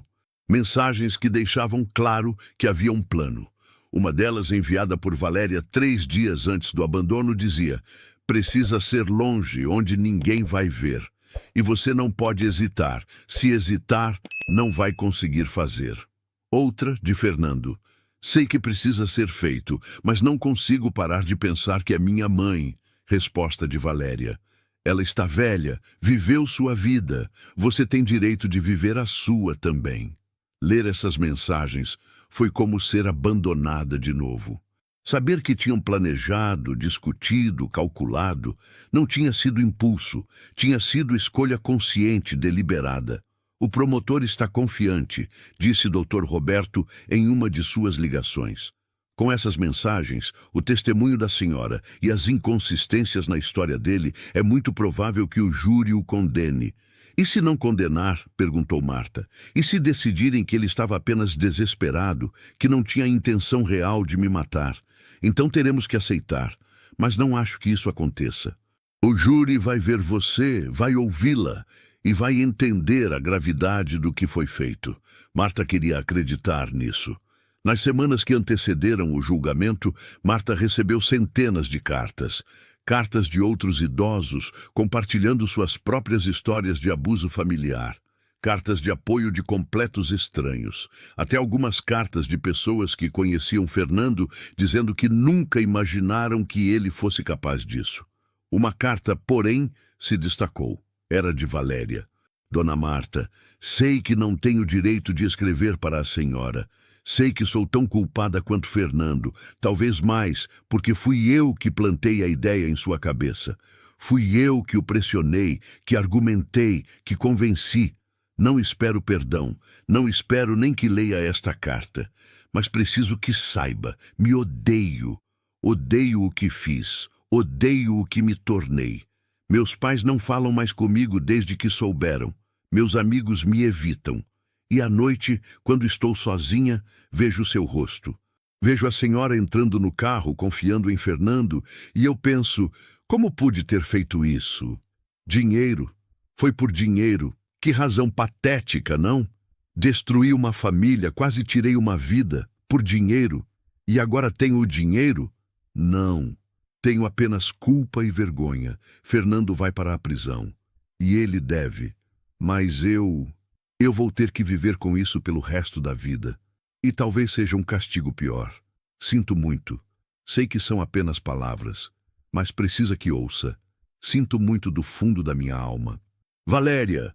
Marta leu a carta várias vezes. Parte dela queria rasgar, jogar fora. Outra parte entendia. Valéria era jovem, ambiciosa. Tinha crescido em uma família que valorizava sucesso material acima de tudo. Não justificava o que ela tinha feito, mas talvez explicasse. Mostrou a carta para as filhas. Cláudia a leu e jogou na mesa com desdém. Quer que a gente sinta a pena dela agora? Ela destruiu nossa família. Não, disse Marta calmamente. Não quero que sintam pena. Mas acho que ela está sentindo pena dela mesma, e isso é algo. Simone pegou a carta, leu, passou a mão pelo papel como se pudesse sentir as emoções de Valéria através dele. Acha que é sincera? Acho. Não sei se isso muda alguma coisa, mas acho que sim. Você vai responder? Perguntou Cláudia. Não sei, talvez, um dia. A semana do julgamento chegou. Marta, Cláudia e Simone voltaram à Feira de Santana. Dessa vez, ficaram em um hotel, não querendo impor novamente na hospitalidade de Joana, embora ela tivesse oferecido entusiasticamente. Visitaram Joana, porém. Passaram uma tarde maravilhosa em sua casa, tomando café, comendo bolo, conversando sobre coisas leves. Foi um respiro necessário antes da tempestade que viria. Na manhã do julgamento, Marta acordou cedo. Vestiu sua melhor roupa, um conjunto azul marinho que Simone tinha comprado para ela, elegante, mas não chamativo. Cláudia fez seu cabelo, Simone ajudou com a maquiagem leve. Quando se olhou no espelho, Marta viu uma mulher diferente daquela que tinha sido abandonada no sertão meses atrás. Esta mulher tinha dignidade, tinha força, não era uma vítima, era uma sobrevivente. O tribunal estava lotado. Além dos jornalistas, havia membros de grupos de defesa de idosos, curiosos, até alguns professores que tinham trazido alunos de direito para observar o caso. Fernando foi levado para dentro. Usava terno, estava barbeado, mas parecia oco, como se toda a vida tivesse sido drenada dele. Quando seus olhos encontraram os de Marta, algo passou pelo seu rosto. Remorso? Vergonha? Marta não soube identificar. O júri foi chamado. 7 pessoas comuns, escolhidas para decidir o destino de Fernando. 3 homens, 4 mulheres, idades variadas. Marta tentou ler suas expressões, mas todas mantinham aquela neutralidade profissional que jurados aprendem a adotar. Senhoras e senhores jurados, começou o promotor, conhecido como Dr. Carlos, um homem alto de voz poderosa. Este não é um caso comum de tentativa de homicídio. Este é um caso que envolve a quebra mais fundamental da confiança humana, o vínculo entre mãe e filho. Ele passou as próximas horas construindo o caso, mostrou as mensagens entre Fernando e Valéria, reproduziu o testemunho de Marta em vídeo, trouxe Joana pessoalmente para depor novamente. Apresentou os laudos médicos, provando que Marta estava mentalmente lúcida e não poderia ter se confundido. O advogado de defesa, Dr. Paulo, tentou uma estratégia diferente. Não negou que Fernando tinha abandonado Marta. Com as provas apresentadas, isso seria impossível. Em vez disso, argumentou sobre intenção. Meu cliente cometeu um erro terrível, inadmissível, ele disse. Mas não houve intenção de matar. Ele estava desesperado, pressionado, mas acreditava genuinamente que alguém encontraria sua mãe rapidamente. Foi negligência criminosa, sim, mas não tentativa de homicídio. Foi a vez de Marta ser chamada ao banco de testemunhas. Ela subiu lentamente, sentindo o peso dos olhares de todos na sala. Sentou-se, ajeitou o microfone, esperou. Dona Marta, começou o promotor gentilmente, pode nos contar, em suas próprias palavras, o que aconteceu no dia 12 de janeiro? E Marta contou, mais uma vez. Mas desta vez, olhando diretamente para o júri, fazendo questão de fazer contato visual com cada um deles, querendo que sentissem não apenas o que tinha acontecido, mas o que ela tinha sentido. Quando chegou à parte em que Fernando foi embora, sua voz quebrou. Olhei para meu filho pela última vez através da janela do carro, e ele estava chorando, mas não parou, não voltou, me deixou lá. E eu percebi que havia tomado uma decisão. Tinha escolhido o dinheiro ao invés de mim. Tinha escolhido me deixar morrer. O silêncio na sala era absoluto. Até o advogado de defesa parecia afetado. Obrigado, dona Marta, disse o promotor suavemente. O advogado de defesa levantou para o contra-interrogatório. A senhora ama seu filho? Marta hesitou. Amei. Não sei o que sinto agora. Mas não quer vê-lo sofrer, quer. Não quero que ele sofra, mas quero que enfrente as consequências de suas ações. Se o júri o condenar, ele pode pegar até 30 anos de prisão. A senhora está em paz com isso? Marta olhou para Fernando, que estava olhando para as mãos no colo. Ele destruiu nossa família, tentou me tirar a vida. Se existem consequências para isso, então sim, estou em paz. O julgamento durou 3 dias inteiros, 3 dias de testemunhos, de argumentos, de apresentação de provas. O promotor foi meticuloso, construindo um caso tijolo por tijolo. O advogado de defesa foi eloquente, tentando criar dúvida razoável, apelar para a compaixão dos jurados. Fernando foi chamado a depor no 2º dia. Ele subiu ao banco das testemunhas, claramente nervoso, as mãos tremendo, enquanto jurava dizer a verdade. Senhor, Fernando, começou o promotor, uma vez sob juramento, Diante desta corte, você ainda mantém que abandonar sua mãe foi um acidente? Um mal-entendido? Fernando abriu e fechou a boca várias vezes antes de conseguir responder. Não foi um acidente. Eu sabia o que estava fazendo. Um murmúrio percorreu a sala. Até seu próprio advogado pareceu surpreso. Pode elaborar? O promotor pressionou. Fernando passou a mão pelo rosto e, quando falou, sua voz saiu em pouco mais que um sussurro. Eu estava desesperado. A empresa estava falindo. Eu devia para todo mundo. Valéria disse que a única solução era vender a casa, mas minha mãe não ia concordar. Então, a gente bolou um plano. Ele parou. Engoliu seco. Continuar, Sr. Fernando. Eu ia deixar ela em um lugar isolado. Valéria tinha pesquisado, tinha encontrado aquele lugar. Longe o suficiente para que ninguém a encontrasse rápido, mas perto o suficiente de fazendas para que eventualmente alguém passasse. Eu ia deixar água e comida. Ia dar tempo para eu ir ao cartório, forjar uma procuração, vender a casa. E se ninguém encontrasse sua mãe a tempo? O promotor perguntou, sua voz dura. O que aconteceria então? Fernando finalmente olhou para Marta. Seus olhos estavam vermelhos, seu rosto contorcido em agonia. Então ela morreria, e eu viveria com o dinheiro da casa e com a culpa pelo resto da minha vida. Por que está contando isso agora? O promotor perguntou. Por que não continuou negando? Porque eu mereço ser punido. Fernando disse, as lágrimas finalmente caindo. Porque o que eu fiz foi imperdoável. Porque eu olho para minha mãe e vejo o que eu me tornei e não consigo mais viver com isso. Seu advogado tentou fazer controle de danos durante o interrogatório, mas estava claro que o caso estava perdido. Fernando tinha confessado. Tinha admitido não apenas o ato, mas a intenção. Tinha confirmado que havia planejamento, que sabia dos riscos, que tinha escolhido conscientemente o dinheiro sobre a vida da própria mãe. No terceiro dia, vieram os argumentos finais. O promotor foi primeiro, sua voz ecoando pela sala. Senhoras e senhores do júri, vocês ouviram uma confissão direta do réu.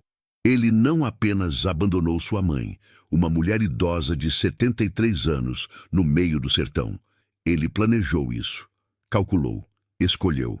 E quando teve a chance de voltar, quando teve a chance de fazer a coisa certa, ele continuou. Criou uma falsa denúncia de desaparecimento. Mentiu para suas irmãs. Teria vendido a casa e vivido com o dinheiro se não tivesse sido pego. Ele fez uma pausa, olhando cada jurado nos olhos.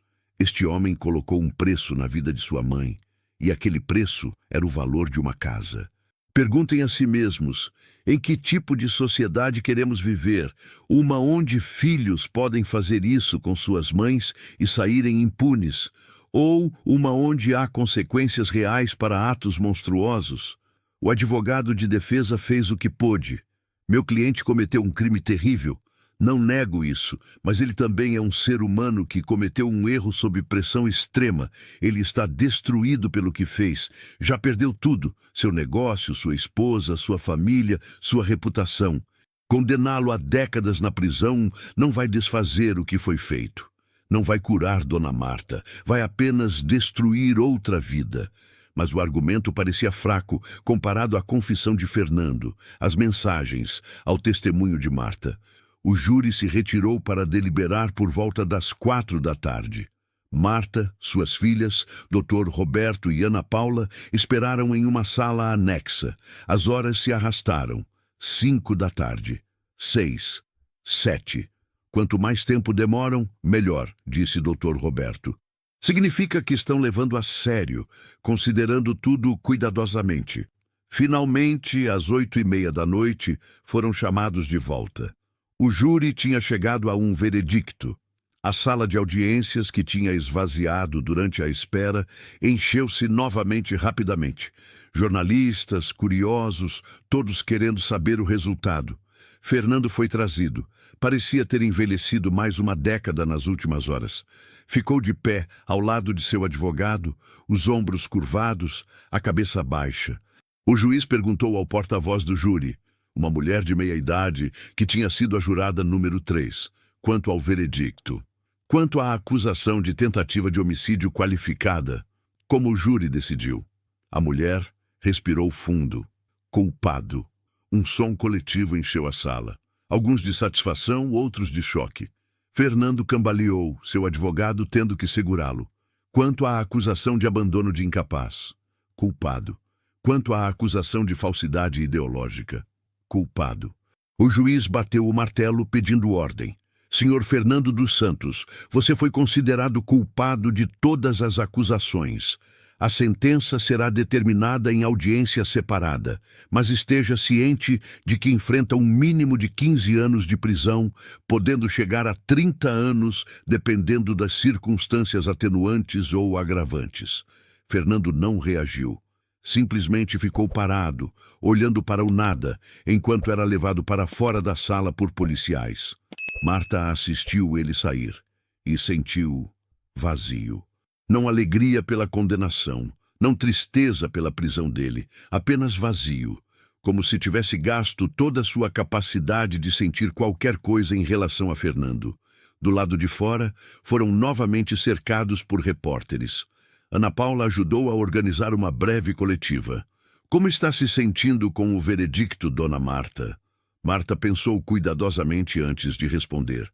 Não sinto alegria, mas sinto que a justiça foi feita. Meu filho fez uma escolha terrível e agora vai enfrentar as consequências. E espero que minha história sirva de aviso para outros que possam estar pensando em fazer algo similar. Velhos não são descartáveis. Nossas vidas têm valor e haverá consequências se tentarem nos tirar isso. Pretende ter contato com seu filho durante a prisão? Não, pelo menos não agora, talvez nunca. Essa decisão não está tomada ainda. E a casa? O que vai fazer com a propriedade? Marta sorriu pela primeira vez em dias. Vou vendê-la, mas no meu tempo, nos meus termos. E o dinheiro será dividido igualmente entre minhas 2 filhas quando eu partir, como sempre deveria ter sido. Naquela noite, no hotel, as 3 mulheres se abraçaram por um longo tempo. Não era celebração, era alívio, era encerramento, era o fim de um capítulo terrível de suas vidas. Acabou, disse Simone. Finalmente acabou. Mas Marta sabia que não tinha acabado. Não realmente. As cicatrizes permaneceriam. As memórias não se apagariam. A dor do que Fernando tinha feito estaria sempre lá, uma ferida que talvez nunca cicatrizasse completamente. Mas pelo menos agora havia justiça. E talvez com o tempo pudesse haver alguma forma de paz. 6 meses depois do julgamento, Marta estava sentada na varanda do apartamento de Cláudia, tomando café e assistindo o movimento da rua lá embaixo. São Paulo tinha se tornado seu lar. Não foi fácil. A cidade era barulhenta, caótica, tão diferente do ritmo que ela conhecia. Mas havia vida aqui. Havia movimento, havia futuro. A casa em Feira de Santana tinha sido vendida. Marta tinha insistido que o processo fosse feito corretamente, com toda a documentação, sem pressa. O dinheiro estava em uma conta, esperando por ela partir, quando seria dividido entre Cláudia e Simone, como Josias sempre tinha planejado. Fernando estava cumprindo sua sentença de 22 anos em uma penitenciária de segurança média em Feira de Santana. Marta não tinha visitado, não tinha escrito, não tinha mantido qualquer contato. Cláudia e Simone também não. Como família, Fernando tinha deixado de existir, mas Marta pensava nele. Não podia evitar. Era mãe. Essa ligação, por mais machucada e quebrada que estivesse, não desaparecia completamente. Ela se perguntava como ele estava, se estava se arrependendo realmente ou apenas lamentando ter sido pego. Se pensava nela com remorso ou ressentimento. Provavelmente nunca saberia. E talvez fosse melhor assim. O telefone tocou. Era Joana, que ligava religiosamente uma vez por semana. Dona Marta, como está minha amiga? Estou bem, Joana. E você? Conversaram por meia hora sobre amenidades. Joana contou sobre os novos vizinhos, sobre a festa na igreja, sobre o pé de manga que tinha dado frutos pela primeira vez. Marta contou sobre o grupo de terceira idade, sobre as aulas de pintura que tinha começado a fazer, sobre o neto de Cláudia, que tinha vindo visitar e enchido o apartamento de alegria. "Quando vai me visitar de novo?" perguntou Joana. "Em breve", prometeu Marta. "Assim que as meninas conseguirem tirar folga, vamos aí passar um fim de semana." Depois de desligar, Marta ficou olhando o telefone. Havia um número salvo ali que ela olhava frequentemente, mas nunca tinha ligado. O número de Fernando na prisão, que Cláudia tinha conseguido, mas insistido que a mãe não deveria usar. Deveria ligar, deveria pelo menos tentar algum tipo de... o quê? Reconciliação? Perdão? Compreensão? Não. Ainda não. Talvez nunca.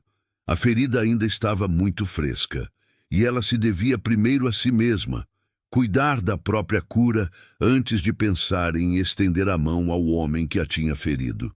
Simone chegou para o almoço trazendo comida japonesa. Tinha se tornado a refeição favorita de Marta. Comeram juntas na sala, conversando e rindo. "Mãe", disse Simone depois que terminaram, "tem algo que quero te dizer." "Pode falar." "Estou grávida." Marta deixou cair o hashi que estava segurando. "Você está o quê?" "Grávida. 3 meses. Ia esperar mais um pouco para contar, mas não consegui guardar."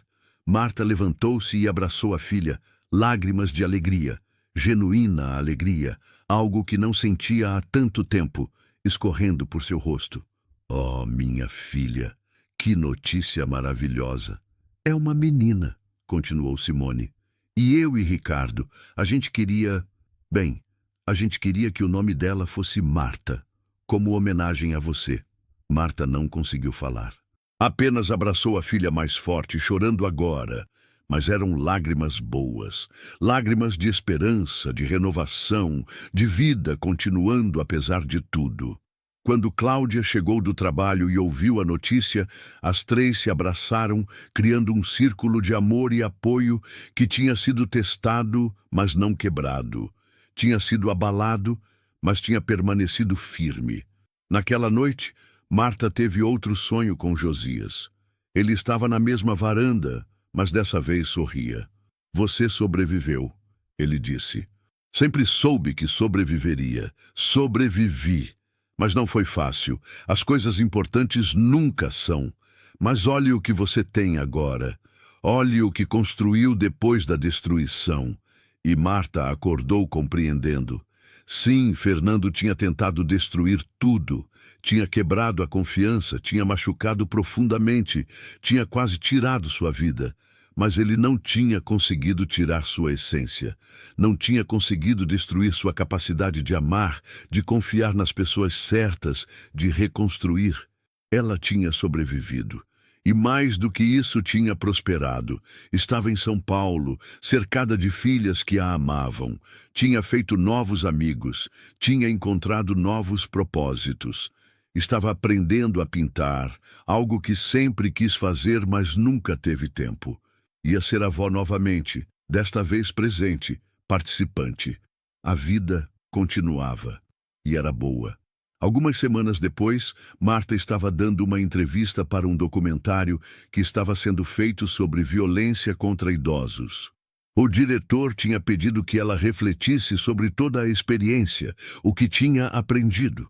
"Aprendi que a família não é definida por sangue", ela disse, olhando diretamente para a câmera. "É definida por amor, por lealdade, por presença. Fernando é meu filho biológico, mas Joana, aquela mulher que me encontrou e me salvou sem me conhecer, mostrou mais amor maternal em uma noite do que ele em toda a vida. Aprendi que nunca é tarde para recomeçar. Aos 73 anos mudei de cidade, de vida, de perspectiva, e descobri que ainda tenho muito a viver, muito a experimentar. E aprendi que justiça é possível. É difícil, é dolorosa, é complicada, mas é possível e é necessária." Ela fez uma pausa, escolhendo as próximas palavras cuidadosamente. "Se você está passando por algo similar, se alguém da sua família está abusando de você, manipulando você, usando você, não fique em silêncio. Você merece dignidade, você merece respeito e você merece justiça. Não importa a sua idade, não importa quem é o abusador. Fale, denuncie, sobreviva. O documentário foi ao ar 3 meses depois. Teve grande repercussão. Leis foram propostas no Congresso para aumentar as penas de crimes contra idosos. Mais pessoas começaram a denunciar abusos, grupos de apoio foram formados. A história de Marta tinha se tornado maior do que ela, tinha se tornado um movimento. No primeiro aniversário do abandono, Marta fez uma viagem. Voltou àquele lugar, no sertão baiano, acompanhada de Cláudia, Simone e Ana Paula. Queriam fazer um encerramento, um ritual de passagem. Pararam no exato local onde Fernando a tinha deixado. Estava igual, a mesma clareira, a mesma vegetação rasteira, o mesmo céu imenso. Mas Marta não era a mesma. Ela trouxe uma muda de ipê amarelo.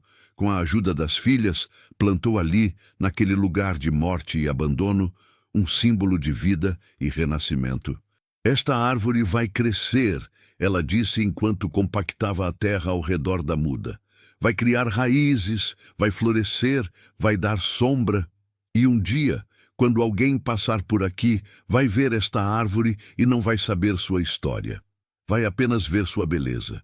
E é assim que escolho viver o resto da minha vida. Não pela história do que me foi feito, mas pela beleza do que escolho criar, apesar disso. Visitaram Joana depois, passando o dia inteiro em sua casa, tomando café, comendo bolo, conversando e rindo. Joana e Marta tinham se tornado verdadeiras amigas, ligadas não por sangue, mas por algo mais forte, por um momento de humanidade pura em meio à escuridão. De volta a São Paulo, a vida continuou seu ritmo. Marta acordava cedo, fazia seu café, sentava na varanda. Cláudia saía para trabalhar, deixando sempre um beijo na testa da mãe. Simone visitava regularmente, sua barriga crescendo mais a cada semana. E Fernando? Fernando permanecia no lugar onde suas escolhas o tinham colocado. Marta recebia relatórios ocasionais através de Dr. Roberto. Ele estava se comportando bem na prisão. Estava fazendo terapia. Tinha conseguido um trabalho na biblioteca da penitenciária. Um dia, Marta recebeu uma carta dele. A primeira comunicação em mais de 1 ano. Cláudia quis jogar fora sem abrir, mas Marta a impediu. Leu a carta sozinha na privacidade de seu quarto. Mãe, não tenho direito de te chamar assim. Não tenho direito de escrever para você. Não tenho direito a nada. Mas estou escrevendo mesmo assim, porque há coisas que preciso dizer, mesmo sabendo que palavras nunca serão suficientes. Eu te feri de formas que não têm perdão. Quebrei a confiança mais sagrada que existe. E fiz isso conscientemente, planejadamente, cruelmente. Não vou pedir perdão porque sei que não mereço. Não vou pedir uma segunda chance porque sei que não há. Não vou pedir que me visite ou escreva de volta porque sei que não devo. Vou apenas dizer isto. O que eu fiz me persegue todos os dias. Vejo seu rosto quando fecho os olhos. Ouço sua voz chamando meu nome. E a dor que sinto, embora justa, é quase insuportável. Aprendi na prisão o valor das coisas que joguei fora. Aprendi, tarde demais, o que realmente importa. Aprendi que dinheiro é nada comparado a amor, a família, a integridade. Vou passar os próximos 20 anos aqui dentro. E cada dia será uma lembrança do pior erro que alguém pode cometer. Mas vou usar esse tempo. Vou me tornar um homem melhor. Não para você. Já perdi esse direito. Mas para mim mesmo. Para que quando sair, se sair, possa olhar no espelho e ver alguém diferente do monstro que fui. Você não me deve nada, mas eu te devo tudo. E vou passar o resto da minha vida tentando, de alguma forma, compensar o que fiz, mesmo sabendo que é impossível. Espero que seja feliz. Espero que tenha paz. E espero que algum dia, quando pensar em mim, não seja apenas com dor. Fernando! Marta dobrou a carta lentamente. Não chorou, não se zangou. Apenas sentiu aceitação. Fernando estava onde precisava estar. Estava fazendo o que precisava fazer. E ela estava livre para viver sem o peso de ódio ou de desejo de vingança. Guardou a carta em uma gaveta. Talvez um dia respondesse. Talvez não. Mas pelo menos agora havia um começo de... Não, perdão, ainda não. Mas talvez, com muito tempo, a possibilidade de paz. Marta voltou para a varanda. O sol estava se pondo, tingindo o céu de laranjas e roxos, as mesmas cores daquele dia terrível no sertão. Mas agora, essas cores não traziam medo, traziam apenas beleza. Ela tinha sobrevivido, tinha prevalecido e tinha uma vida inteira ainda pela frente. Uma vida que escolheria viver em seus próprios termos, cercada de pessoas que realmente a amavam, fazendo diferença no mundo através de sua história. O telefone tocou. Era Simone. Mãe, pode vir aqui? Estou sentindo contrações. Acho que a bebê está vindo. Marta sentiu seu coração acelerar, mas desta vez de alegria pura. Uma nova vida, um novo começo, uma nova Marta chegando ao mundo. Já vou, minha filha. Fica calma, já vou. E enquanto pegava sua bolsa e corria para o elevador, Marta sorriu. A vida tinha tentado quebrá-la, tinha jogado a pior traição, a maior crueldade, mas ela tinha sobrevivido, tinha lutado e tinha vencido, e agora estava a caminho de conhecer sua neta, sua xará. Uma criança que cresceria sabendo a história de sua avó, aprendendo sobre força, sobre justiça, sobre a capacidade humana de se erguer mesmo depois de ser derrubado da pior forma possível. A história não tinha terminado naquele dia no sertão. Tinha apenas começado. E o final estava sendo escrito agora, cada dia, com cada escolha, com cada momento de amor e dignidade. E era um final bonito. Essa história tocou você? Se inscreva no canal e deixe seu like para não perder nenhuma das nossas histórias. Comente aqui embaixo de qual cidade você está assistindo e conte. Você acredita em segundas chances para quem comete erros tão graves? Ou justiça deve sempre prevalecer? Queremos saber sua opinião. Até a próxima história.